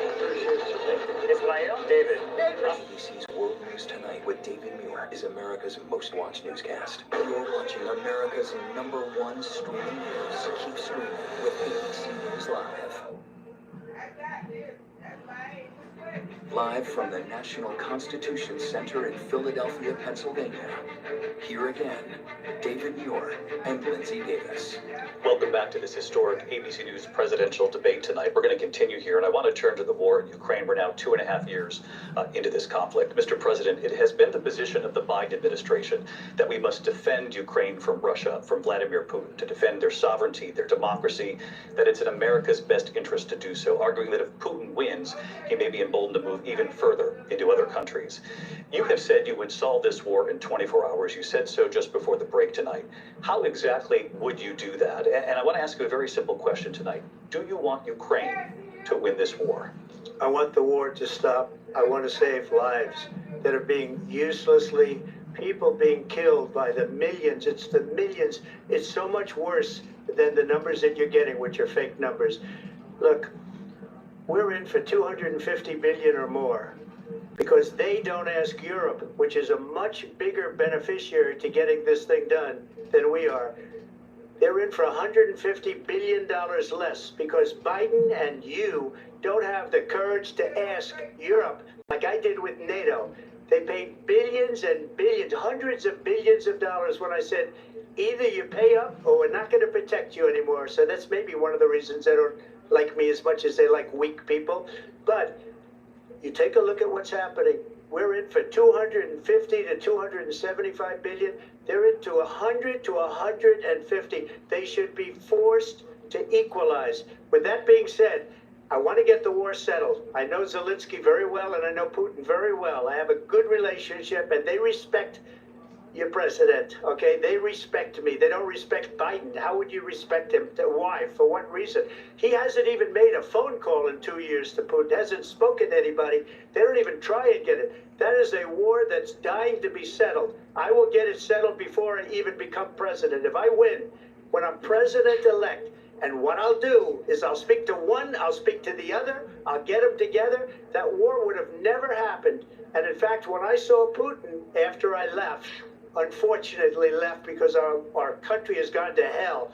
But after I left, when I saw him building up soldiers, he did it after I left, I said, oh, he must be negotiating. It must be a good, strong point of negotiation.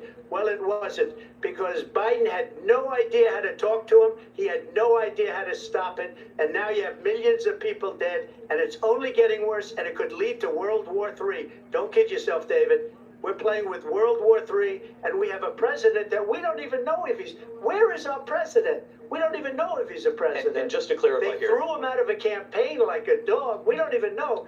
Is he our president? But we have a president, Mr. President, that doesn't know he's alive. Your time is up. Just to clarify the question, do you believe it's in the U.S. best interest for Ukraine to win this war, yes or no? I think it's the U.S. best interest to get this war finished and just get it done. All right. Negotiate a deal, because we have to stop all of these human lives from being destroyed. I want to take this to Vice President Harris. I want to get your thoughts on support for Ukraine in this moment, but also, as Commander-in-Chief, if elected, how would you deal with Vladimir Putin, and would it be any different from what we're seeing from President Biden? Well, first of all, it's important to remind the former president, you're not running against Joe Biden, you're running against me. I believe the reason that Donald Trump says that this war would be over within 24 hours is because he would just give it up. And that's not who we are as Americans. Let's understand what happened here. I actually met with Zelensky a few days before Russia invaded, tried through force to change territorial boundaries, to defy one of the most important international rules and norms, which is the importance of sovereignty and territorial integrity. And I met with President Zelensky. I shared with him American intelligence about how he could defend himself. Days later, I went to NATO's eastern flank, to Poland and Romania. And through the work that I and others did, we brought 50 countries together to support Ukraine in its righteous defense. And because of our support, because of the air defense, the ammunition, the artillery, the javelins, the Abrams tanks that we have provided, Ukraine stands as an independent and free country. If Donald Trump were president, Putin would be sitting in Kyiv right now. And understand what that would mean, because Putin's agenda is not just about Ukraine. Understand why the European allies and our NATO allies are so thankful that you are no longer president, and that we understand the importance of the greatest military alliance the world has ever known, which is NATO, and what we have done to preserve the ability of Zelensky and the Ukrainians to fight for their independence. Otherwise, Putin would be sitting in Kyiv with his eyes on the rest of Europe, starting with Poland. And why don't you tell the 800,000 Polish Americans right here in Pennsylvania how quickly you would give up for the sake of favor and what you think is a friendship with what is known to be a dictator who would eat you for lunch. Vice President Harris, thank you. We've heard from both of you on Ukraine tonight. Afghanistan came up in the last hour. I wanted her to respond to something you said earlier, and I'll give you a minute here. Putin would be sitting in Moscow, and he wouldn't have lost 300,000 men and women, but he would have been sitting in Moscow, quiet please, he would have been sitting in Moscow much happier than he is right now. But eventually, you know, he's got a thing that other people don't have. He's got nuclear weapons. They don't ever talk about that. He's got nuclear weapons. Nobody ever thinks about that. And eventually, maybe he'll use them, and maybe he hasn't been that threatening, but he does have that. Something we don't even like to talk about. Nobody likes to talk about it. But just so you understand, they sent her to negotiate peace before this war started.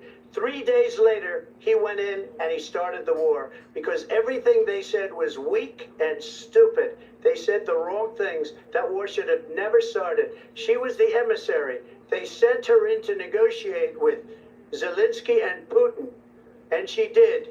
And the war started 3 days later. And that's the kind of talent we have with her. She's worse than Biden. In my opinion, I think he's the worst president in the history of our country. She goes down as the worst vice president in the history of our country. But let me tell you something.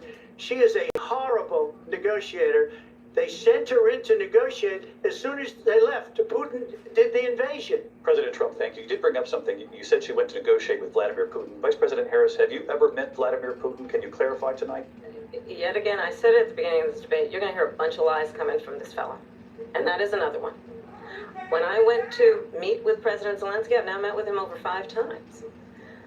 The reality is it has been about standing as America always should, as a leader upholding international rules and norms, as a leader who shows strength, understanding that the alliances we have around the world are dependent on our ability to look out for our friends and not favor our enemies because you adore strongmen instead of caring about democracy.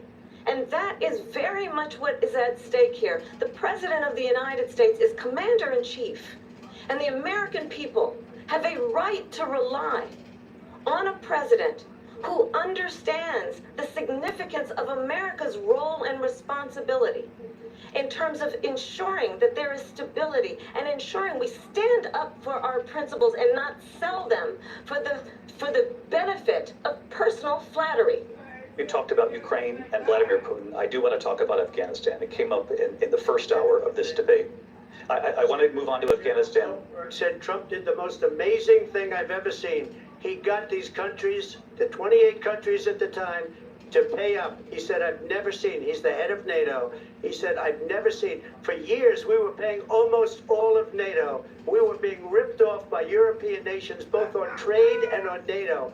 I got them to pay up by saying one of the statements you made before, if you don't pay, we're not going to protect you. Otherwise, we would have never gotten it. He said it was one of the most incredible jobs that he's ever seen done. Thank you. I want to turn to Afghanistan. It came up in the first hour of the debate, and we witnessed a poignant moment today on Capitol Hill honoring the soldiers who died in the chaotic withdrawal from Afghanistan. I do want to ask the Vice President, do you believe you bear any responsibility in the way that withdrawal played out? Well, I will tell you, I agreed with President Biden's decision to pull out of Afghanistan. 4 presidents said they would, and Joe Biden did. And as a result, America's taxpayers are not paying the $300 million a day we were paying for that endless war. And as of today, there is not one member of the United States military who is in active duty in a combat zone in any war zone around the world, the first time this century. But let's understand how we got to where we are. Donald Trump, when he was president, negotiated one of the weakest deals you can imagine. He calls himself a deal maker. Even his national security advisor said it was a weak, terrible deal. And here's how it went down. He bypassed the Afghan government. He negotiated directly with a terrorist organization called the Taliban. The negotiation involved the Taliban getting 5,000 Taliban terrorists released. And get this. And the president at the time invited the Taliban to Camp David a place of storied significance for us as Americans, a place where we honor the importance of American diplomacy, where we invite and receive respected world leaders. And this former president, as president, invited them to Camp David because he does not again appreciate the role and responsibility of the President of the United States to be Commander-in-Chief with a level of respect. And this gets back to the point of how he has consistently disparaged and demeaned members of our military, fallen soldiers, and the work that we must do to uphold the strength and the respect of the United States of America around the world. Vice President Harris, thank you. President Trump, your response to her saying that you began the negotiations with the Taliban. So, if you take a look at that period of time, the Taliban was killing our soldiers, a lot of them, with snipers. And I got involved with the Taliban because the Taliban was doing the killing. That's the fighting force within Afghanistan. They don't bother doing that because, you know, they deal with the wrong people all the time. But I got involved. And Abdul is the head of the Taliban. He is still the head of the Taliban. And I told Abdul, don't do it anymore. You do it anymore, you're going to have problems. And he said, why do you send me a picture of my house? I said, you're going to have to figure that out, Abdul. And for 18 months, we had nobody killed. We did have an agreement negotiated by Mike Pompeo. It was a very good agreement. The reason it was good, it was we were getting out. We would have been out faster than them, but we wouldn't have lost the soldiers. We wouldn't have left many Americans behind. And we wouldn't have left $85 billion worth of brand new, beautiful military equipment behind. And just to finish, they blew it. The agreement said you have to do this, and they didn't do it. They didn't do it. The agreement was terminated by us because they didn't do what they were supposed to do. I want to move on. These people did the worst withdrawal, and in my opinion, the most embarrassing moment in the history of our country. And by the way, that's why Russia attacked Ukraine, because they saw how incompetent she and her boss are. President Trump, thank you. I want to move on now to race and politics in this country. Mr. President, you recently said of Vice President Harris, quote, I didn't know she was black until a number of years ago when she happened to turn black, and now she wants to be known as black. I want to ask a bigger picture question here tonight. Why do you believe it's appropriate to weigh in on the racial identity of your opponent? I don't, and I don't care. I don't care what she is. I don't care. You make a big deal out of something. I couldn't care less. Whatever she wants to be is okay with me. But those were your words, so I'm asking. I don't know. I mean, all I can say is I read where she was not black, that she put out, and I'll say that. And then I read that she was black, and that's okay. Either one was okay with me. That's up to her. That's up to her. Vice President Harris, your thoughts on this? I think honestly, I think it's a tragedy that we have someone who wants to be president who has consistently, over the course of his career, attempted to use race to divide the American people. You know, I do believe that the vast majority of us know that we have so much more in common than what separates us, and we don't want this kind of approach that is just constantly trying to divide us, and especially by race. And let's remember how Donald Trump started. He was he owned buildings, and he was investigated because he refused to rent property to black families. Let's remember, this is the same individual who took out a full-page ad in the New York Times calling for the execution of 5 young black and Latino boys who were innocent, the Central Park 5. Took out a full-page ad calling for their execution. This is the same individual who spread birther lies about the first black president of the United States.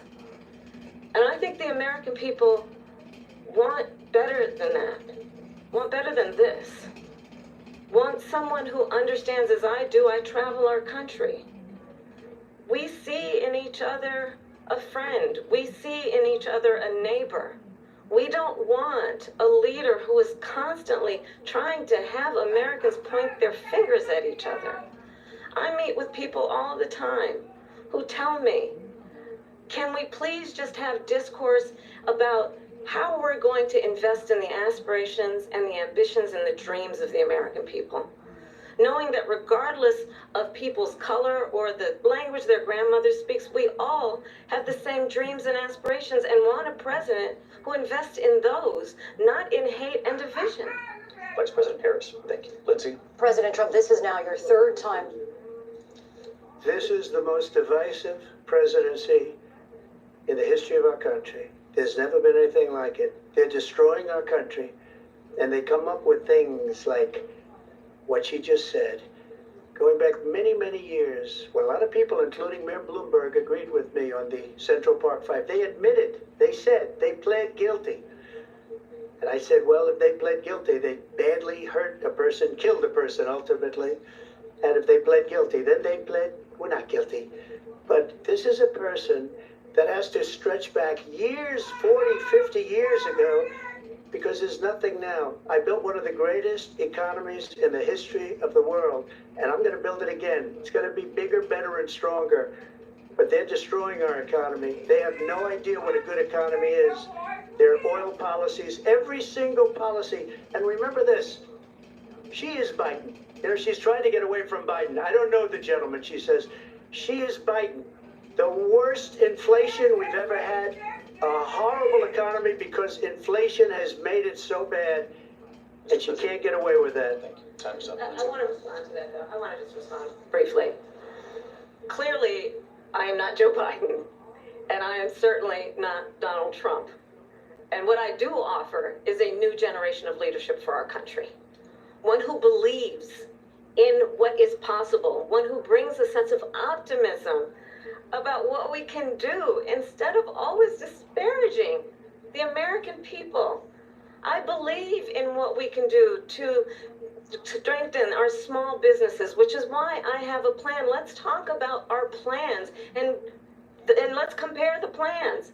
I have a plan to give startup businesses $50,000 tax deduction, to pursue their ambitions, their innovation, their ideas, their hard work. I have a plan, $6,000 for young families for the first year of your child's life, to help you in that most critical stage of your child's development. I have a plan that is about allowing people to be able to pursue what has been fleeting in terms of the American dream by offering a help with down payment of $25,000 down payment assistance for first-time home buyers. That's the kind of conversation, I believe, David, that people really want tonight, as opposed to a conversation that is constantly about belittling and name-calling. Let's turn the page. Vice President and move Harris, forward. thank you. Let's turn to policy. President Let's Trump, turn we to have policy. to move on. President Trump. Let's turn to policy, She has please. a plan to defund the police. She has a plan to confiscate everybody's gun. President Trump, she has we do a have plan to move on to not other allow issues. fracking in Pennsylvania or anywhere else. Okay. That's what her plan is until just recently. I just need to Lindsay, go ahead. respond President because Trump, the President former Trump. president has said No, I'm something sorry. twice that I need to No, respond to. I'm sorry. I We're just going need to to move on, respond Vice one President time Harris. to what he has President said. Trump, this is now your third time running for president. You have long vowed to repeal and replace the Affordable Care Act, also known as Obamacare. You have failed to accomplish that. You now say you're going to keep Obamacare, quote, unless we can do something much better. Last month, you said, quote, we're working on it. So tonight, 9 years after you first started running, do you have a plan, and can you tell us what it is? Obamacare was lousy health care, always was. It's not very good today. And what I said, that if we come up with something, and we are working on things, we're going to do it and we're going to replace it. But remember this, I inherited Obamacare because Democrats wouldn't change it. They wouldn't vote for it. They were unanimous. They wouldn't vote to change it. If they would have done that, we would have had a much better plan than Obamacare. But the Democrats came up, they wouldn't vote for it. I had a choice to make when I was president. Do I save it and make it as good as it can be? Never going to be great. Or do I let it rot? And I felt I had an obligation, even though politically it would have been good to just let it rot and let it go away. I decided, and I told my people, the top people, and they're very good people. I have a lot of good people in that administration. We read about the bad ones. We had some real bad ones too, and so do they. They have really bad ones. The difference is they don't get rid of. But let me just explain. I had a choice to make. Do I save it and make it as good as it can be, or do I let it rot? And I saved it. I did the right thing, but it's still never going to be great, and it's too expensive for people. And what we will do is we're looking at different plans. If we can come up with a plan that's going to cost our people, our population, less money and be better health care than Obamacare, then I would absolutely do it. But until then, I'd run it as good as it can be run. So just a yes or no, you still do not have a plan? I have concepts of a plan. I'm not president right now.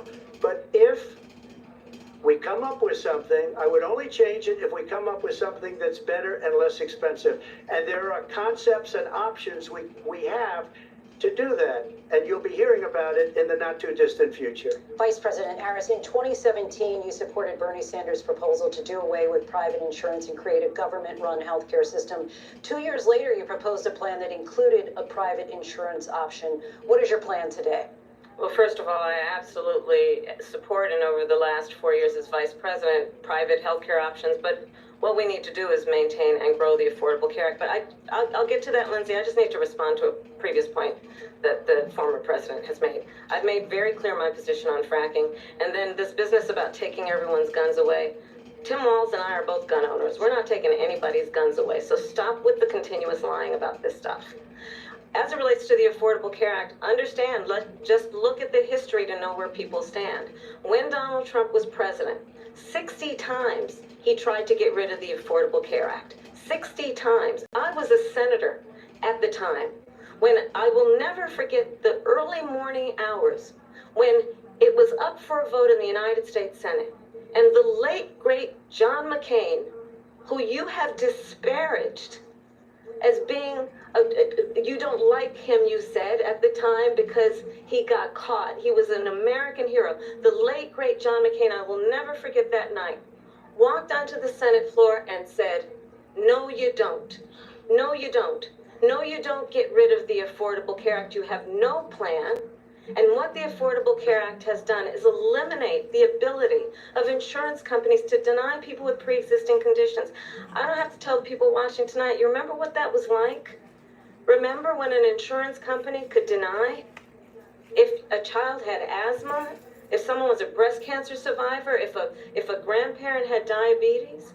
And thankfully, as I've been vice president and we over the last 4 years have strengthened the Affordable Care Act, we have allowed for the first time Medicare to negotiate drug prices on behalf of you, the American people. Donald Trump said he was going to allow Medicare to negotiate drug prices. He never did. We did. And now we have capped the cost of insulin at $35 a month. Since I've been vice president, we have capped the cost of prescription medication for seniors at $2,000 a year. And when I am president, we will do that for all people, understanding that the value I bring to this is that access to health care should be a right and not just a privilege of those who can afford it. And the plan has to be to strengthen the Affordable Care Act, not get rid of it. Vice President Harris, in terms of where Donald Trump stands on that. I want to move to an issue that's important for a lot of... You made a mistake. And number one, John McCain fought Obamacare for 10 years. But it wasn't only him. It were all of the Democrats that kept it going. And you know what? We can do much better than Obamacare, much less money. But she won't improve private insurance for people, private medical insurance. That's another thing she doesn't want to get. People are paying privately for insurance that have worked hard and made money, and they want to have private. She wants everybody to be on government insurance where you wait 6 months for an operation that you need immediately. President Trump, thank you. We have another issue that we'd like to get to that's important for a number of Americans, in particular younger voters, and that's climate change. President Trump, with regard to the environment, you say that we have to have clean air and clean water. Vice President Harris, you call climate change an existential threat. The question to you both tonight is, what would you do to fight climate change? And Vice President Harris, we'll start with you. 1 minute for you each. Well, the former president had said that climate change is a hoax. And what we know is that it is very real. You ask anyone who lives in a state who has experienced these extreme weather occurrences, who now is either being denied home insurance or it's being jacked up. You ask anybody who has been the victim of what that means in terms of losing their home, having nowhere to go. We know that we can actually deal with this issue. The young people of America care deeply about this issue. And I am proud that as Vice President over the last 4 years, we have invested $1 trillion in a clean energy economy, while we have also increased domestic gas production to historic levels. We have created over 800,000 new manufacturing jobs while I have been Vice President. We have invested in clean energy to the point that we are opening up factories around the world. Donald Trump said he was going to create manufacturing jobs. He lost manufacturing jobs. And I'm also proud to have the endorsement of the United Auto Workers and Sean Fain, who also know that part of building a clean energy economy includes investing in American-made products, American automobiles. It includes growing what we can do around American manufacturing and opening up auto plants, not closing them like happened under Donald Trump. Vice President Harris, thank you. That didn't happen under Donald Trump. Let me just tell you, they lost 10,000 manufacturing jobs this last month. It's going, they're all leaving. They're building big auto plants in Mexico, in many cases owned by China. They're building these massive plants, and they think they're going to sell their cars into the United States because of these people. What they have given to China is unbelievable. Okay, but we're not going to let that. We'll put tariffs on those cars so they can't come into our country, because they will kill the United Auto Workers and any auto worker, whether it's in Detroit or South Carolina or any other place. What they've done to business and manufacturing in this country is horrible. We have nothing because they refuse. You know, Biden doesn't go after people because supposedly China paid him millions of dollars. He's afraid to do it. Between him and his son, they get all this money from Ukraine. They get all this money from all of these different countries. And then you wonder, why is he so loyal to this one, that one, Ukraine, China? Why is he? Why did he get $3.5 million from the mayor of Moscow's wife? Why did she pay him $3.5 million? This is a crooked administration, and they're selling our country down the tubes. President Trump, thank you. Thank you. We'll be right back with closing statements from both of our candidates. An historic night, this ABC News presidential debate from Philadelphia. Back in a moment.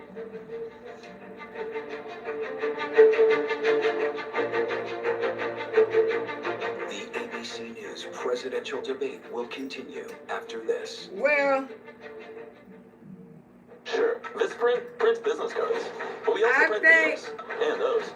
And with that, we print your brand on everything so customers can notice you, remember you, and fall in love with you. If you need it, we print it with 25% off for new customers at thisprint.com. The season finale is upon us! I really don't like how she gave her debate tonight, y'all. How y'all feel about it?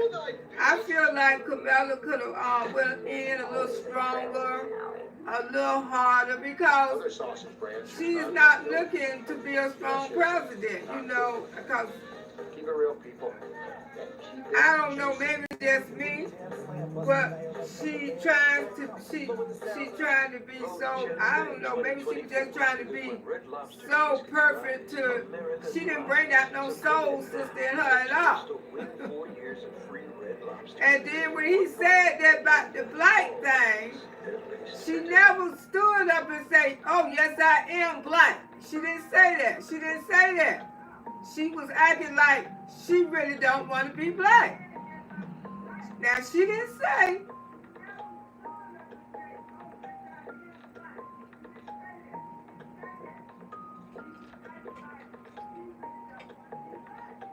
Now, that's Auntie's opinion.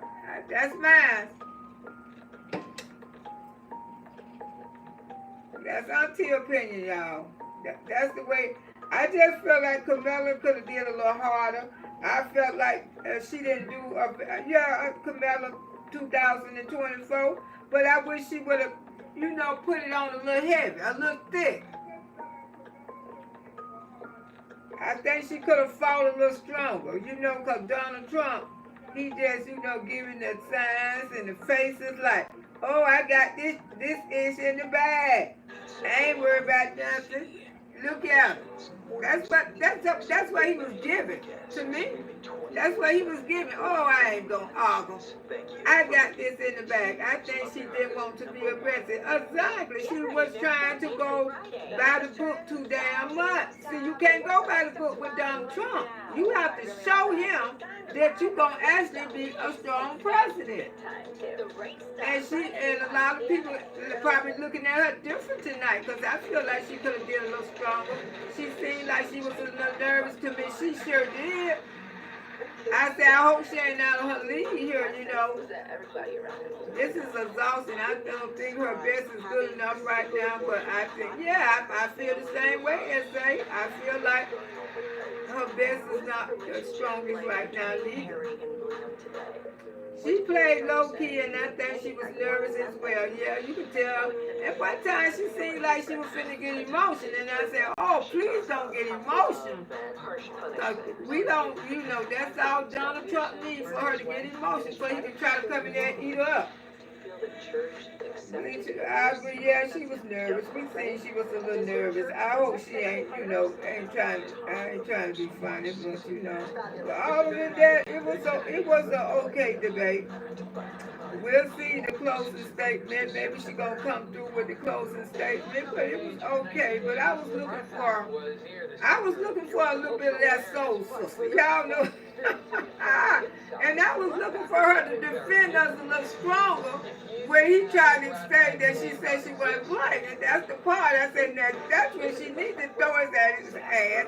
Yes, I am a black woman. I am black, but she didn't do that. And that's kind of making me look a little skeptical about this situation too.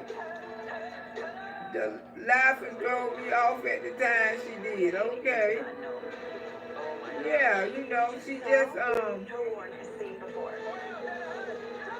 Donald Trump, he just more relaxed, and he just know he the shit. He just think he the shit, you know, like, he's standing up there, she ain't no comparison. She can't compare with me.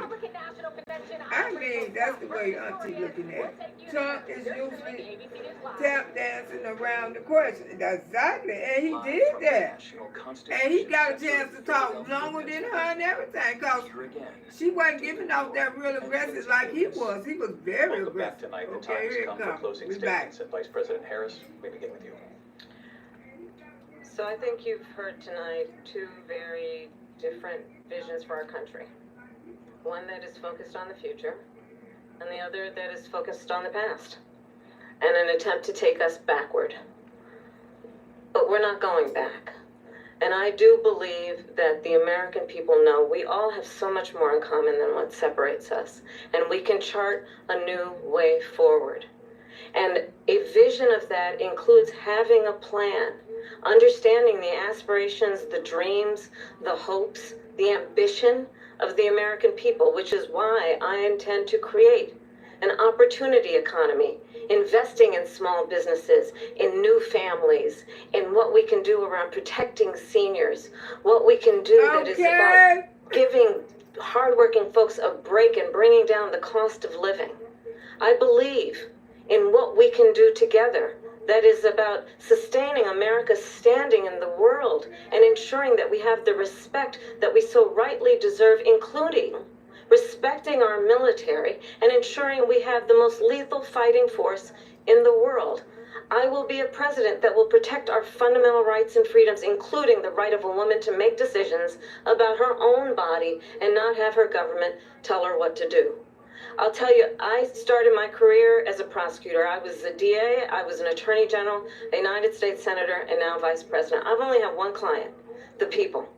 And I'll tell you, as a prosecutor, I never asked a victim or a witness, are you a Republican or a Democrat? The only thing I ever asked them, are you okay? And that's the kind of president we need right now. Someone who cares about you and is not putting themselves first.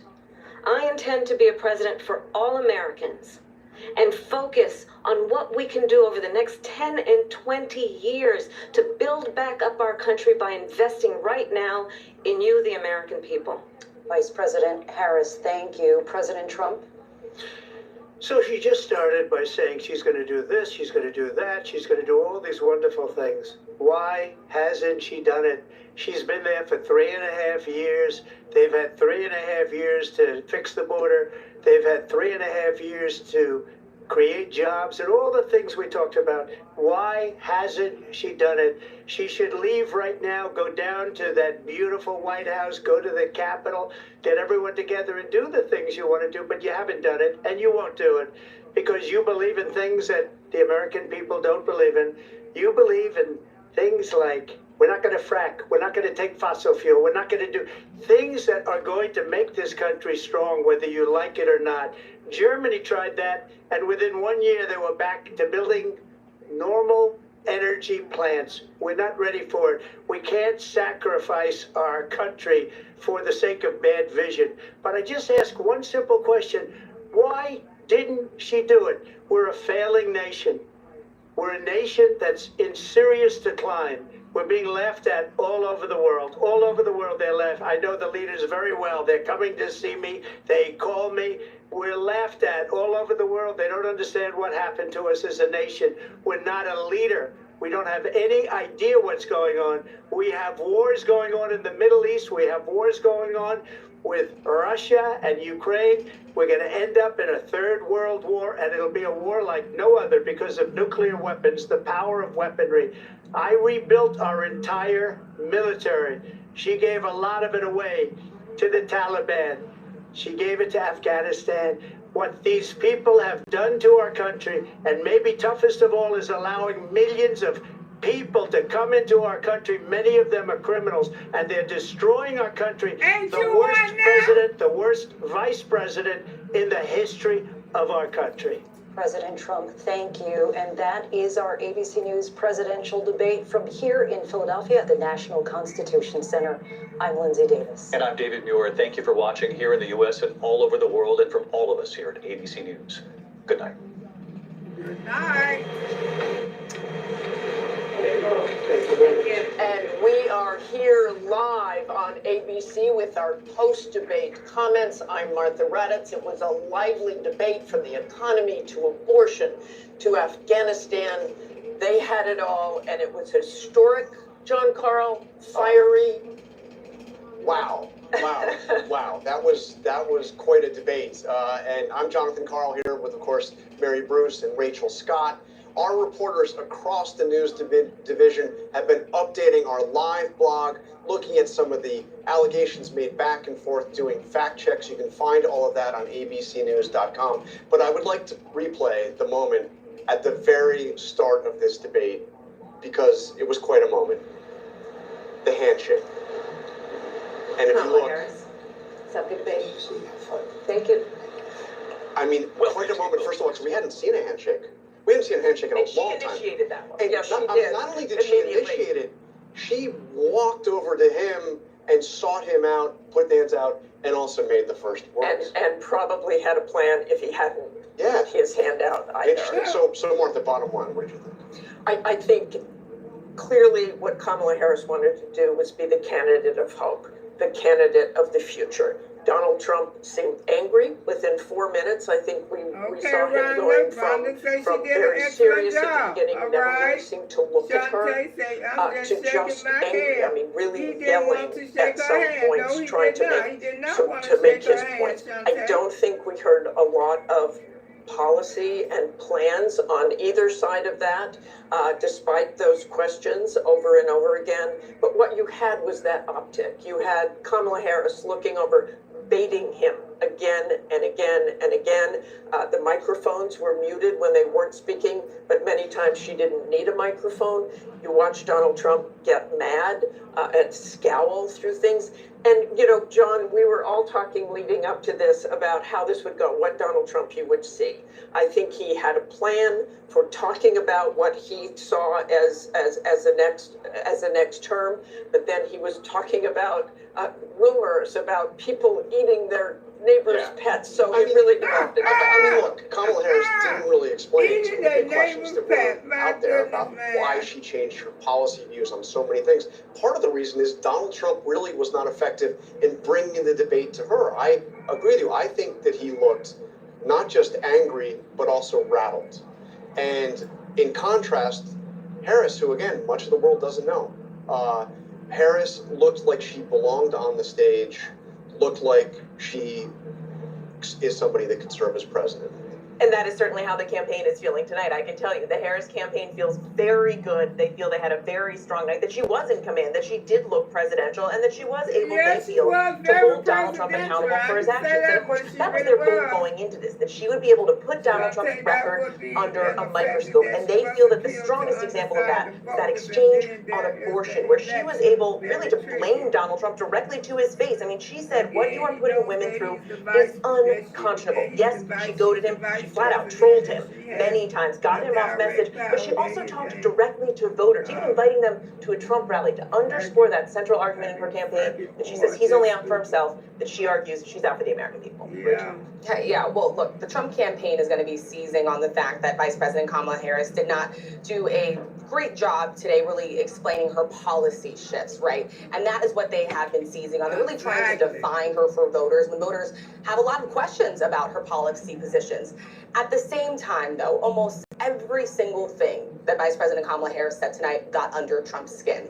And that is exactly what his allies and his advisors did not want to see. I can tell you, I do not think that part of Donald Trump's debate prep was people eating dogs in Springfield or comparing rally sizes. They wanted him to stay focused on the issues, especially the ones that he has an edge on Harris, economy and immigration. I mean, you want to go to Donald Trump's skin, you question the people at his rallies. And that was something else. Martha, you have? I have with us right now Governor Tim Walz, of course, the Democratic Vice Presidential candidate. Welcome, Governor Walz. How are you feeling? What's your reaction to the debate I don't know, because, you know, I'm picky, but I Martha, just felt like she should have came more stronger with her race when he tried to throw that race card on her. Is you saw President for all America and Kamala Harris. You saw the confidence, you saw the vision, you saw the poise, and you saw the compassion for people, understanding she spoke about an economy that moves us forward, moves all of us forward, lets everybody be a part of it. And she continued to lay that out, whether it's reproductive freedom or how we start small businesses or making home ownership easier. And on the other side, you saw a nearly 80-year-old Donald Trump, angry, unhinged, and as you've been discussing, talking about things that are deeply concerning because they make no impact on the American public. He shouldn't be anywhere near the White House. And I have to tell you, if it weren't so dangerous, it reminds you of an old man yelling at the clouds. That was his thing. Get off my yard. That's what people I contrast that with the place Harris laying out the question for everyone that matters. And so I think the whole country can see what happened tonight. We'll keep pushing forward. That's the way the government wants to see our politics be. She laid it out clearly. Donald Trump brought nothing tonight. Anger, resentment. That's all he ever brings. We know that. Governor Walz, I do want to ask you, she did not answer questions on abortion restrictions. She never really answered that question. Can you clear that up, where the Harris-Walz ticket stands on that? Certainly, you couldn't get any different than this. The reinstitution of Roe versus Wade was the law of the land for 52 years. You saw this in there, and him pushing back to the states, she's exactly right. Because people like Amanda in Texas, which everybody saw on the stage in Chicago, nearly bleeding out, having sepsis twice because she can't get the care. She's been absolutely clear on this. Everything Donald Trump said, that is untrue. The clarity of this is Roe. When you have Roe, you have the protections in place where women make their own decisions with their healthcare providers, not Donald Trump. No, that's okay, right. Thanks so very much for joining us, Governor Walz. John? And we have the other side of the ticket. We have Senator J.D. Vance, Donald Trump's running mate, joining us now. Senator Vance, thank you for joining us. Thanks, John. I appreciate it. So I want to get to one part of the debate where you came up. Donald Trump was asked if he would veto a national abortion ban. He didn't answer the question, suggested, I guess, that he wouldn't. And then it was pointed out that you, in fact, said not that long ago that he would veto a national abortion ban. Can you explain the mix-up here? Well, I think the president's been very clear that he doesn't want a national abortion ban. I think in some ways he finds the question a little bit ridiculous because why are we asking him about legislation that's never going to actually happen and why he would veto it or not veto it when he says very explicitly that he doesn't support a national abortion ban and he wants these policies to be made by the states. But I think there's a deeper and more important issue here in this debate, which is that you had Kamala Harris effectively echoing platitude after platitude after platitude. The American people can't pay their grocery bills on platitudes. They can't put their kids in a house on platitudes. And Kamala Harris had a lot to say, but very little actual substance behind it for how she's going to lower grocery prices, secure the border, and make housing more affordable in this country. She's been the vice president for 3.5 years. She can't run on her record, and she apparently can't run on much of her plans either because it's just a lot of slogans and not a whole lot of substance. But Senator Vance, why won't he just say that he would veto the national abortion ban? And by the way, had you spoken to him about it before you were put in a position to answer that question? No, I hadn't spoken to him about it because, again, Donald Trump thinks the question is absurd because he doesn't support a national abortion ban, and he's been explicit about it. And, John, I think that it's so preposterous for the media to focus so much on an issue where Donald Trump has been crystal clear and not on the fact that people can't afford groceries and housing because of Kamala Harris's policies. This election is actually quite simple, and Kamala Harris and apparently the media would like to distract Americans on issues, by the way, that Donald Trump's been crystal clear about, but they're not talking nearly enough. This debate didn't talk nearly enough about the fact that Americans are struggling because they can't afford groceries, they can't afford housing, and a lot of their kids are dying of fentanyl overdoses because Kamala Harris has let the Mexican drug cartels take over the southern border. This is a disgrace what's going on in our country, John, and we could do so much better if we just had better leadership. We've got the best workers, the most beautiful country, the best natural resources, but Kamala Harris's leadership is squandering the great benefits of this country. It's why we've got to get back to Donald Trump's leadership. That's why I was seeking clarification. But let me ask you about this for just very quickly. I heard Donald Trump in this debate describe Kamala Harris as, I'll just read a few of them, a low IQ individual, somebody who doesn't have the mental capacity to be president, really dumb, unable to put two sentences together. Is that what you saw on the stage tonight? John, what I saw was a lot of slogans. I think the American people are smart, and Kamala Harris talks to them like they're children. She repeats these ridiculous platitudes where if you actually think about what she said, you realize that it doesn't make any sense. She talks a lot about her plans, but then her plans, when you analyze the substance, don't make any sense. And more importantly, John, the American people don't get fed on plans. She's been the vice president for 3.5 years. What she can't do, refuses to do, and has no ability to do is to say, I accomplished lower prices because she didn't, or I accomplished lower housing prices because she didn't, or I secured the southern border because she didn't do that. She has failed as vice president, and the fundamental question is, do we want to give her a promotion? I think the answer has to be no, John. All right, Senator Vance, thank you for joining us, Mary. One thing both sides can agree on, this was a consequential night in this race. More reactions when we come back. Stay with us.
to buy. Oh, it's all right here. GMA Life. All the exclusive and buzziest celebrity good stuff. Deals and steals with amazing savings and the coolest lifestyle tips from Good Morning America. I love that so much. GMA Life. Streaming weekends on ABC News Live. Your weekend just got a little better with GMA Life. Traveling with the president in Paris, I'm Mary Bruce. Wherever the story is, we'll take you there. You're streaming ABC News Live. Other sausage brands use non-meat filler. That's just non-good. Keep it real, people, and keep it juicy.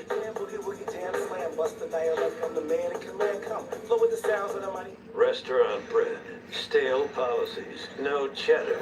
Cheddar Bay 2024 is here to clean up the crumbs. Come in now for a chance to win 4 years of free Red Lobster, because one bite can unite all parties, at least for dinner. Sure, this print prints business cards, but we also print these and those.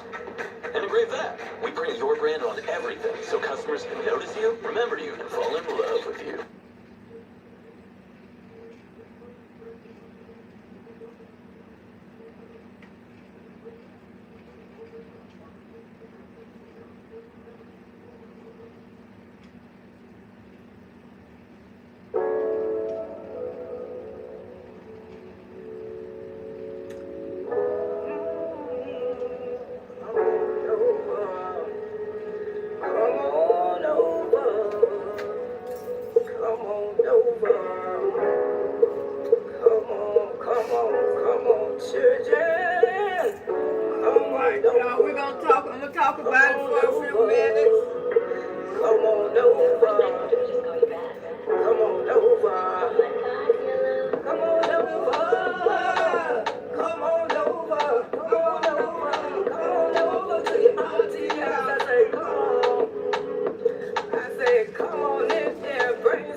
All right. Well, that was very interesting. Very, very, very. So, I think Pamela Harris, she did okay. And I think she didn't want to, I didn't think she didn't want to get disrespectful or nothing like that. So, I think she was trying to keep it at a minimum, you know. Because, you know, Donald Trump, he was truly off the chain. You know, he really was trying to take it there. He really was trying to go there, y'all. But other than that, it was all right debate. But I thought it was going to be a little more heated. But everything he did, I looked for him to do. You know, I was not shocking. Nothing what that man do or say. So, but I just thought, Pamela, I thought that maybe y'all can hear me. Y'all can hear me. Make sure you put a 1 in the chat. So, y'all can hear me? Put a 1 in the chat. Because I don't know if y'all can hear me. Okay. Yeah, so I'm going to talk about it for a few minutes. Other than that, Kamala tried, she tried to keep it respectful in every way. She was trying to do, but Donald Trump, he was trying to really go there with her. He was, especially when he went for her race. And then she went with him with the boys, and he's still thinking that these young men are guilty. So I think he heard himself right then and there when he still talking about, didn't they say they was guilty? Those young men weren't guilty. But somebody don't beat the mess out of you and keep torturing you, and you a young man, you'll give in too, because you just don't know no better. But, if y'all all watched the movie, you could clearly see that those, somebody came along, and the DNA that he was the one who murdered and raped the woman. Cleared their name just like that. But Donald Trump still owned that because he know what he did. But when it comes to Pamela Harris, now when it came to that race card, when he said, I don't know what color you is, I wish she would have just defended herself a little more. When it came to us, I wish she would have just said, hey, I'm a black woman. But she didn't say that.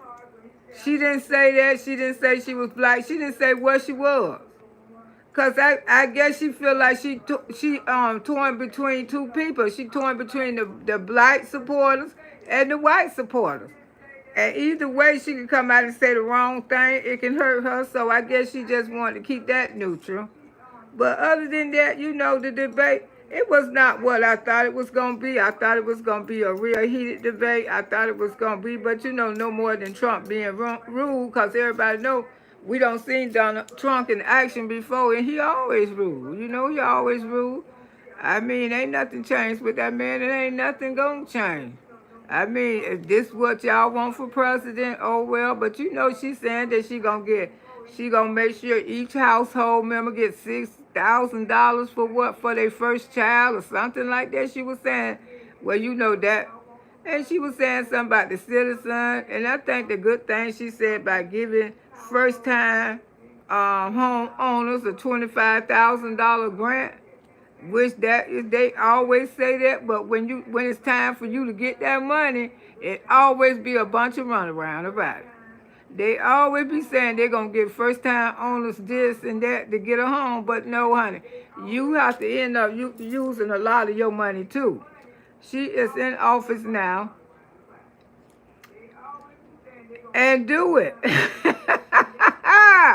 Ooh, FTL came in here and said she's in office now and do it. Well, I imagine, because she can't do nothing now because it's Biden the one who will have to do it, President Biden. Yeah, but he did sign it over to her. I forgot about that. But I guess it ain't nothing she could really do right now because the election is, what, in about 60 days? We right around the corner to put a new president in the office.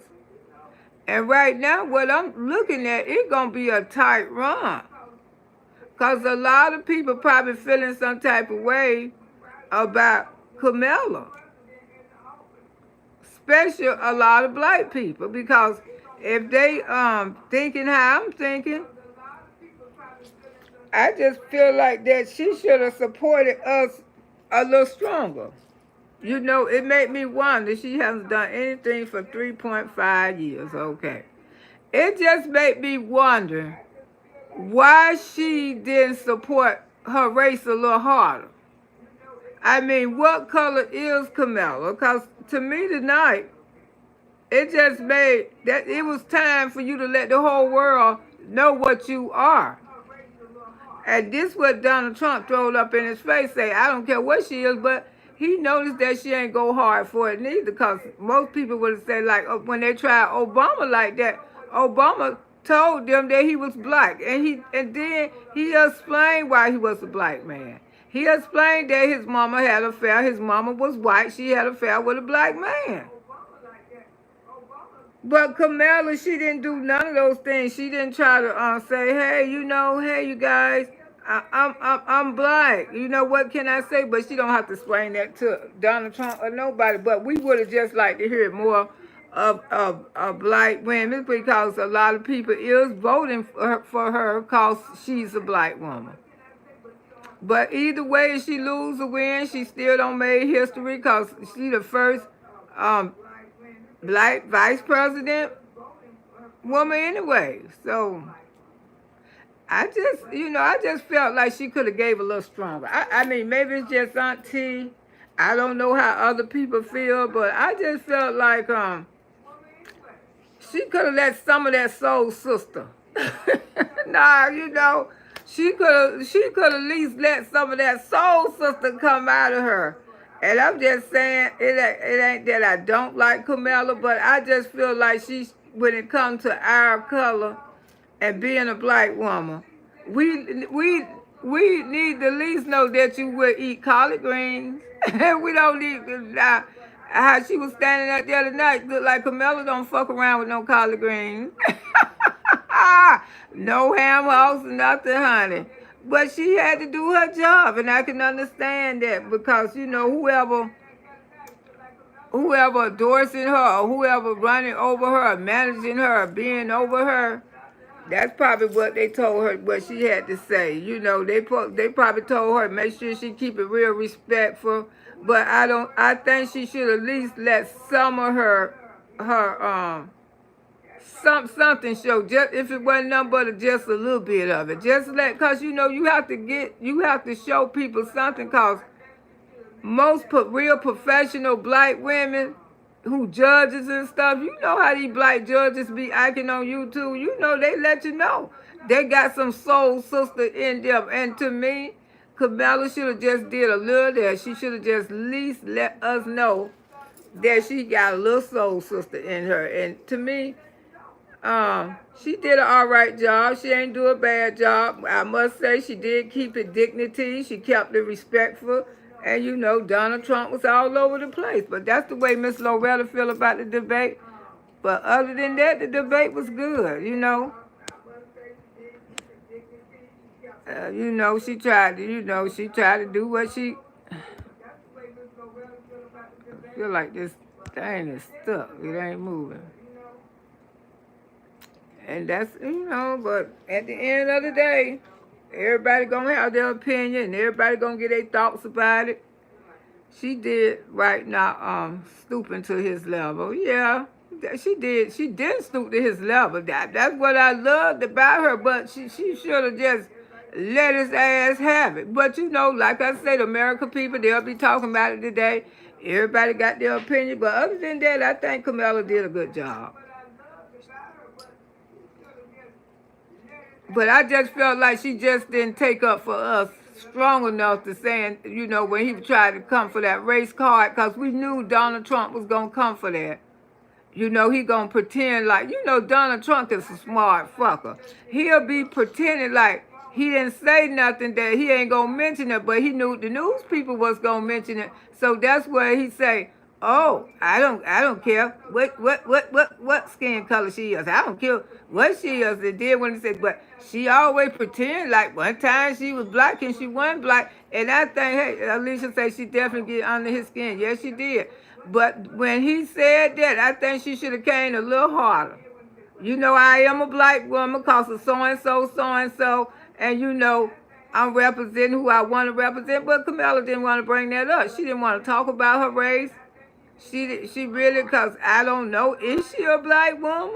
I mean, it doesn't matter to me. But is she truly a black woman? I mean, look like she would have stepped on that a little more. That's just Miss Loretta. Y'all know how I am. I'm always looking beyond the beyond. Y'all know how Auntie do it. I'm damn sure going to be looking beyond. And and like I say, she did okay. She did okay, but I thought I was gonna see some real. I thought he was gonna have me on my toes the whole night, but it was all right. The debate, But I wish she would have showed just a little aggressiveness. Just a little. She didn't have to show that much. Just a little, you know, because I hope people ain't trying to, because you got to show that to black folks these days. You really do. You got to show them that you got a little, you got to show them you got a little black or something, and you got to do something like a soul sister. You got to mention, even if she just would have pronounced a word, and you know, and just use it for humors and laughed off of it. But now I think today she gonna have, I think a lot of people gonna look at her different now after this debate. I mean, I'm not trying to be the Debbie Downer, but y'all know how these black people is. I mean, white too. People change. A lot of white people probably saying, "Oh, I thought she was gonna do something." You know, they probably were looking for her to at least do something to show that she's a black woman. And to me tonight, I didn't see her do nothing. Didn't even try to defend the race that she is a black woman. You know, I just felt like she could have just did something a little stronger. I just felt like she could have just took up for our race a little more. Because at this day now, I'm confused. I don't know what Kamala really is. And people be telling me all the time, Loretta, she's not black. She's not blind. I say, well, yes, she is. Where she is, maybe she'll get out there and tell everybody she is black. But people always telling me, say, well, explain how she's black. Explain how she's black. So I don't know if this is going to be a big controversy. I don't know. Did other people catch it? But like I say, people catch the simplest damn thing. They always want to change their mind about something anyway. You know, they always ready to change their mind. But we always knew how Donald Trump was going to act. You know how he get a face expression and then he have all that earned stuff. I mean, sorry, Donald Trump fans, but y'all know how y'all master be. He like to get that tan stuff. Ooh, how you doing, love? How you doing yourself? He like to get that tan stuff all on his face and stuff. All that paint looking mess. You know, y'all know how Donald Trump be. Well, you know, I wish that Kamala could have just did something. Something. I wish she could have just showed a look. I mean, don't take no more than a few seconds to show a little soul sister. You know, I was hoping to see that soul sister come out of her. And just like me and somebody was talking earlier today, you know, this debate gonna tell everything. And they have told Miss Loretta a lot. And you know, I don't care what color she is. Right now, I'm at the point that I don't care what color she is. I really don't at this point. But I don't think she's a full, genuine black woman. I really don't feel like, I don't know what she is, but I don't think she's a full black woman. And that doesn't matter. That don't stop me from voting for her. But that's the way I feel about it, because she didn't want to take up for us. She didn't want to call Donald Trump out. And see, that's another one Donald Trump can always rub in her face. When we was at the debate and I mentioned your race, why you ain't explain to the American people what color you really is? Why you didn't give them that edge, that support? Say, yes, I am a black woman. She didn't say that not one time. She just acted like she didn't even want to discuss it. She ain't want to talk about it. And that's the part I was just looking at. You know, I feel like she should have just came a little stronger and said, yes, I am a black woman, you know. But she act like she just didn't care. She, you know, at this point, she just trying to win the president. Is she going to be strong enough to handle it? Now, that's the word, too. Because I know she's very intelligent and I know she's very sophisticated. But it's going to take more than that to run this damn country. Because I thought she was finna get a little emotion there. You know, the way how she was looking glazy by the eyes and stuff. And you know, running this country, you can't beat emotion, because it's a lot of shit you going to have to see. And well, she knows she used to it. She already been in there. She already been running the country anyway. Let's just face the fact. You know, we knew Biden wasn't in condition to run this country. So we know Kamala been running the country.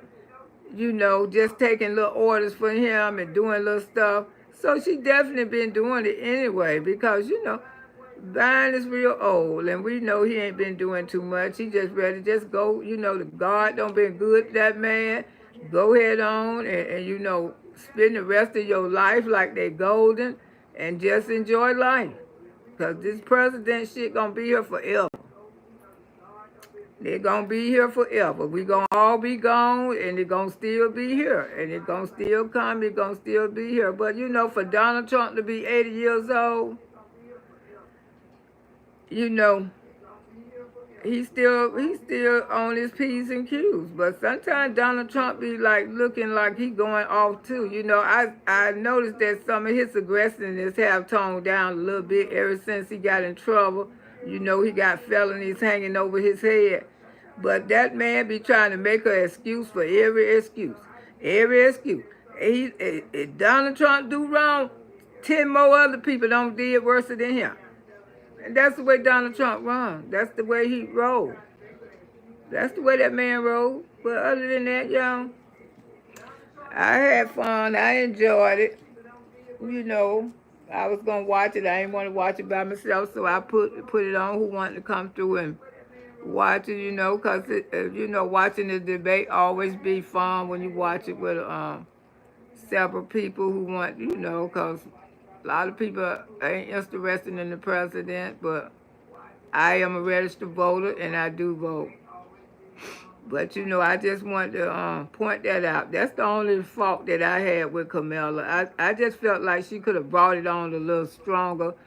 And I felt like she could have defended the black race a little harder. You know, she don't have to, but I think it would have, you know, I think it would have helped. I really do. I think it would have helped, you know. But she'll know tomorrow because if the polls go down, that means a lot of people weren't feeling her. If the polls still shoot up, that means they were feeling her. So we'll know, you know, the rest of the week as go through, as they talk about it, we'll know. Because, you know, I don't see them do debates and the polls shoot up in their favor. And I don't see them do debates, then the polls just go clam down. So we definitely will know. And I enjoyed this, y'all. I really did. Watching it. But like I say, it was a good debate. But it wasn't one of my favorite ones. But it was good because we all thought Kamala was going to really... But she, you know, she stood her ground. She acted sophisticated and, you know, like Obama, like Michelle Obama. Although she was the president's wife, but Michelle Obama would bring that soul sister out of her. You know what I'm saying? Yes, we will see, Alicia. Y'all know Michelle Obama would bring that soul sister right on out of her. You know, just because her husband was the president, Michelle would bring it out of her.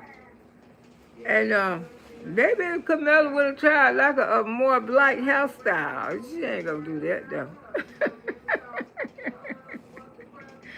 I don't know. It just seems like she should have did something. That's all. You know, she should have just did something. I mean, I was expecting her to even do something joke because I like funny. Because that's why Trump want to lead a lot of people hard and stuff because Trump is like a humorous president. You know, the face expression and stuff Trump be making, he'll let you know. Those face expressions be killing me all the time. He get over face expression, he ain't even got to say nothing, but you know the way how he look. And you know some of the things that Donald Trump say.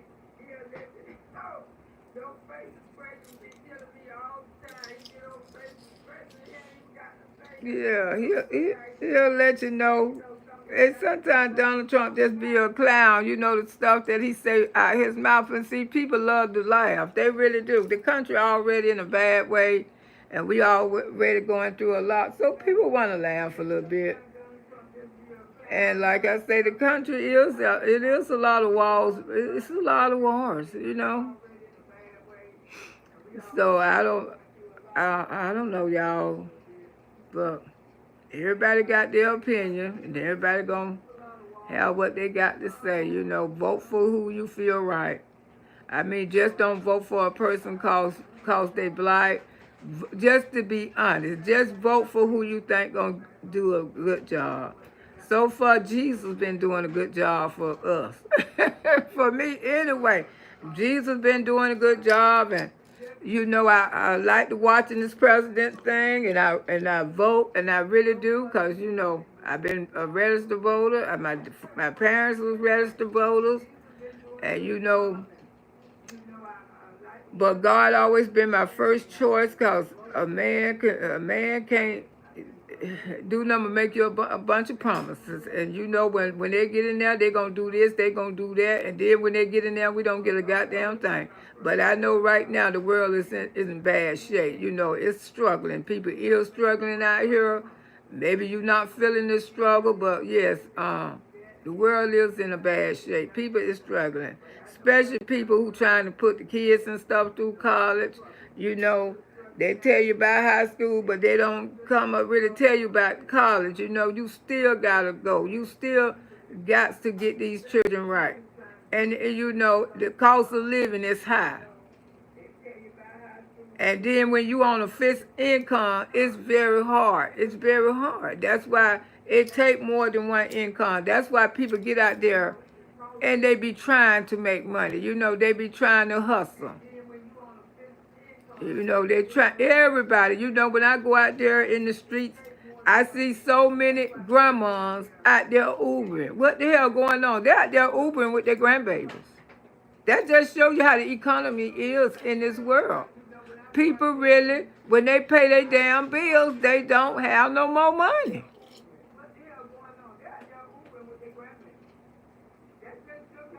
Yeah, a lot of older people, it's Ubering.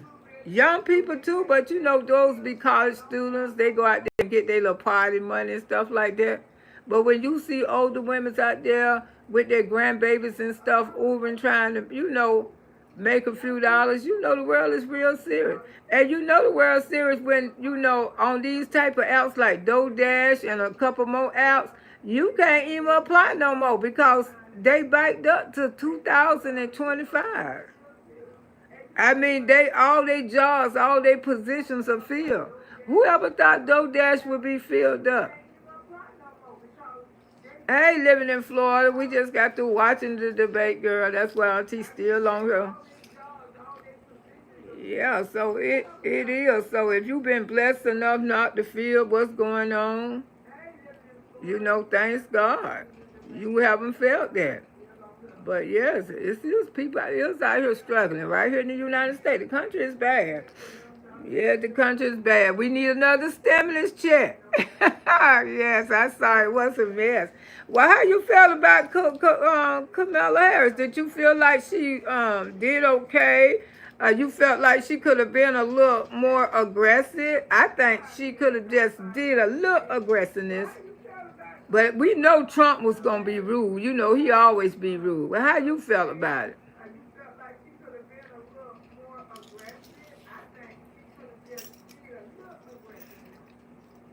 And how you felt like, did she come through for the black people or the black sisters, or did she act like, I mean, just let me know your thoughts about it, because I don't want to be the only one feeling some type of way. I used to say, America needs better options. You ain't lying. You must not be from this country. Yes, we do need more options, you know. But I just felt like that's the way Auntie felt about it. I just felt like it was an all right debate, but I expect for it to be a little more heated and stuff, but that's the way Miss Lowe felt. She could have been a little harder. Yeah, okay, so you feel the same way. Yeah, that's what I'm saying. If you're going to be run the country, you can't run the country being damn soft. You know what I'm saying? And this is something I think they're going to be talking about today. They're going to feel just like Auntie. I felt like if you're going to run this country, we don't need nobody trying to be minimal, and you got to run a whole damn world. And you know she don't understand about that position that she had. The people who closest to her would be doing stuff to try to destroy her. Because they don't want her there. And they probably told her, well, you go there and make sure you're on your best P's and Q's. No, being a president, you go through all kind of evil ass people. So you need to be a little, I just feel like she should have been a little harder. I felt like she should have been a little harder, y'all. You know, Miss Loretta just feel like that because you finna run a whole goddamn country and you cannot be kissing asses, okay? You can't kiss no asses. You got to show us that, because the way how she acted tonight, I felt like she can't do the job. I mean, that's the way Miss Lowe feel, because I say, now how you going to run the country and you trying to kiss people ass, because it seemed like she was trying to minimize it and keep it low and girl, you got to show us. You got to really show us that you can handle these old nasty, evil people in this country, because just like these nasty bees on this doggone app. I mean, you can't be you come out here and try to be prissy with these bitches if you want to. They're going to walk all over you. And I just feel like the woman that I seen tonight, I don't know, maybe she need to do another debate, because I don't feel like she would be strong enough to handle this country, but I will vote for her because she's just a black woman. But I feel like she got to really show us that she can run this country. And I just feel like she should have been a little more harder. You know, I'm glad I'm not the only one that feel like that. She gave him too much emotion. You seen the emotion in her too? I thought it was just me. I really did. Taylor Swift just endorsed her. Oh, shout out to Taylor. Yeah, baby. Oh, I guess she's smart. She know how to get that money coming. Oh, he supposedly lied about the migrants eating pets. Yeah, he came through with that lie. Talking about the migrants over here eating pets. Child, the Haitians been eating cats for years. How the hell he talk about eating pets? But she also contradict herself enough times. Oh, you think she contradict herself enough times? But the only thing I didn't like, she didn't really show when he came for her race. She didn't come for us. She didn't say she was black or white. She just let it went on. You know which one she really want to be. I don't know. But I just felt like she should have showed a little bit of that soul sister, you know. And maybe Beyonce, but yeah, Beyonce already don't endorse her though. Yeah, she didn't she looked over the race. Yeah, she did. And I don't like that. You know, if you black, say you black. Just don't ignore us, because I felt like she ignored us. And I know I'm not the only black woman felt like that from watching that tonight. I mean, you should have recognized us or something, said something. And see, that's something that Trump going forever, and his minions is ready to talk about shit like that.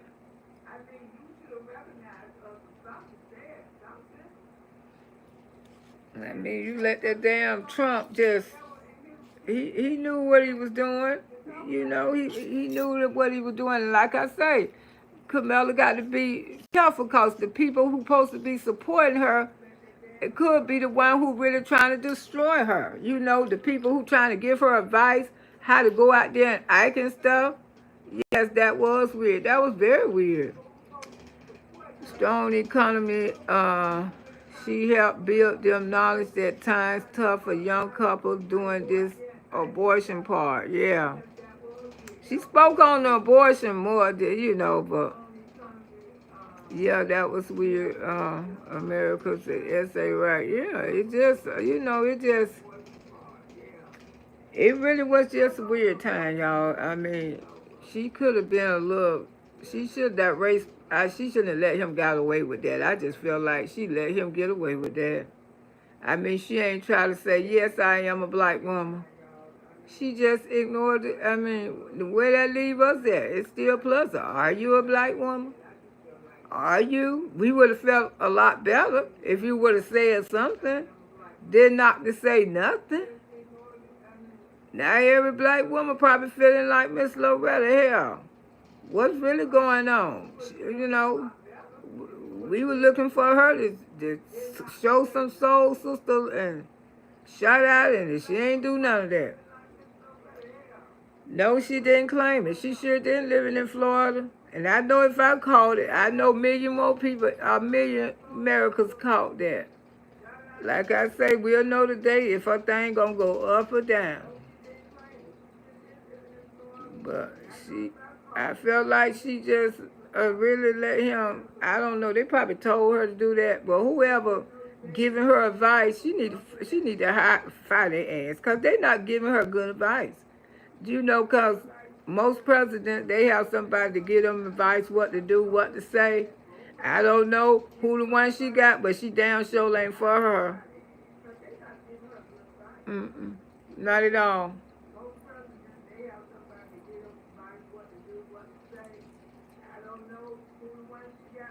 Yeah.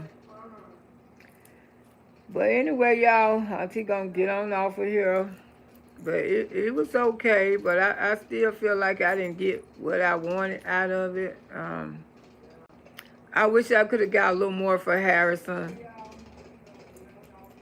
I mean, she finna run a damn country. She got the, I think everybody feel the same way.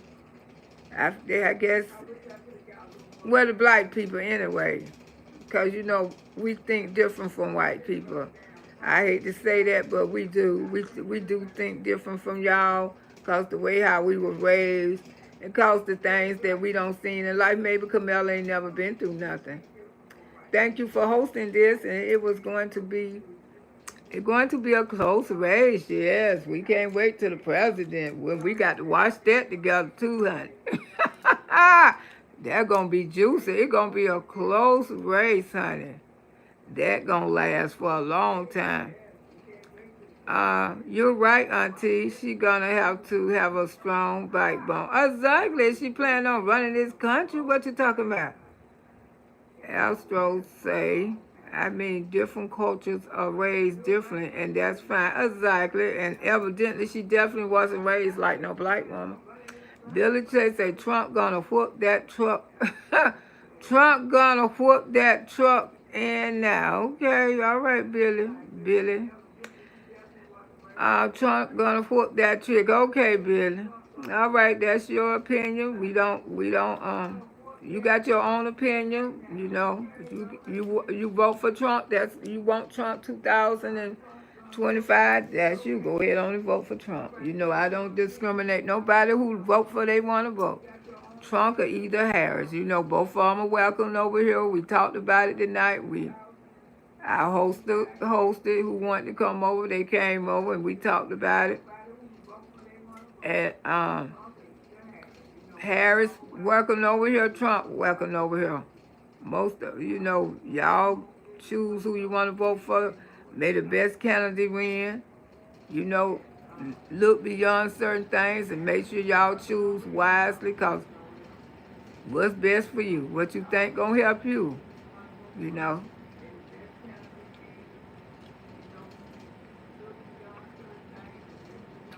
But it's gonna be close. It's gonna be a very close race. That's all I can say. It's gonna be very close. And please vote, people. Yes, y'all please vote. Vote. They talking about vote no matter, but didn't I teach y'all something last week about how you can use the state senator with different stuff, even when it comes to your household, even when you have a problem with the government, even with an electric company who want to turn off your lights, honey. I guarantee you, the state senator get those fuckers back on for you. See, a lot of people don't know how to use the government office and stuff. They just think the government just sitting there, especially a lot of black people. Those state senators and stuff like that, they is there to serve you. That's why when you have a problem, you take your ass down there. They won't give you your food stamp. Call the damn state senator. I keep telling y'all how to use your representatives and stuff. Take your ass down there and either call them. A representative will help you. See, a lot of people don't know how to use their government. They be talking about, why you vote? They don't do nothing. They do a lot. They can move some things for you that you can't move. They can get shit turned around that you can't get turned around. Like rent, if you behind, the apartment complex giving you some problem, you can get the state senator. They get involved with all that kind of stuff. And that way you don't have to pay for no attorney or nothing. They do it for you for free. Yes, because a lot of representatives, they know how to do stuff like that. The state senator office, that's what they dare. Not just to be sitting there, they dare to help us with our problems. So that's why it's important for y'all to vote. We need a whole education system change to teach these people how to live with what they need. Exactly, S.A., because it's a sad shame that they grown and don't know what the government means. They just think the government just there sitting there. Child, I started using the government office when I was in my 30s. Yeah, when I was in my 30s, and then I had met women in their 50s and 60s. They didn't even know all that until I taught it to them. And now when they have problems, they call the state senator. Just like women, if you ain't getting your child support, call the state senator. They get their child support checks just like that. Mm-hmm.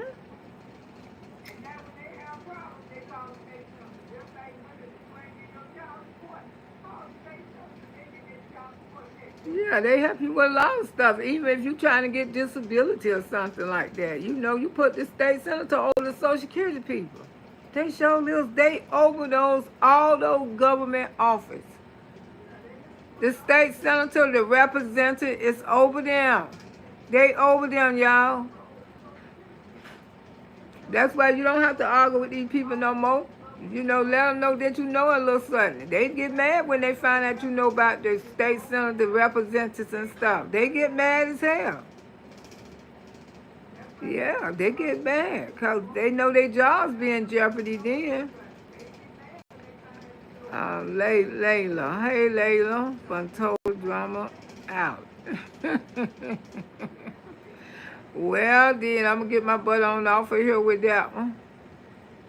But yes, learn how to use your government. You know, a lot of y'all don't know what the government there for. Y'all just think they just there. No, those people got a job to do. They there to serve you.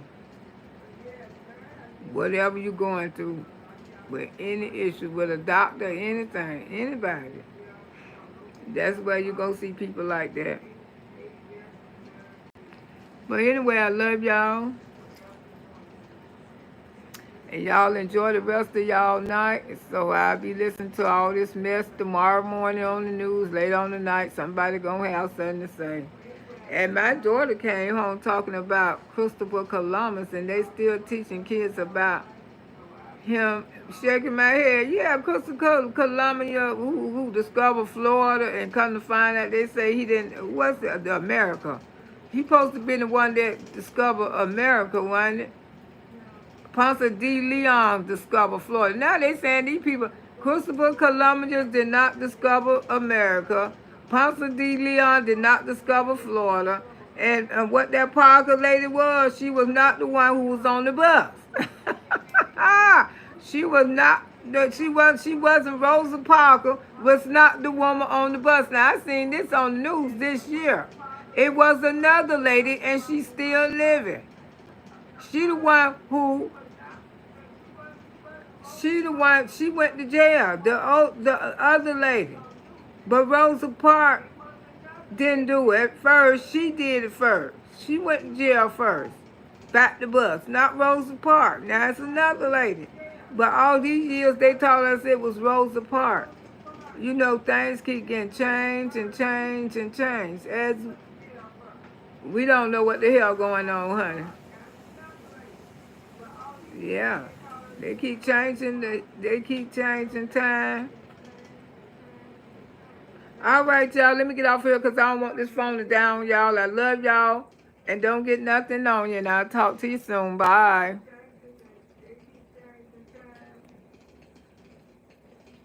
All right, y'all. Let me get off here because I don't want this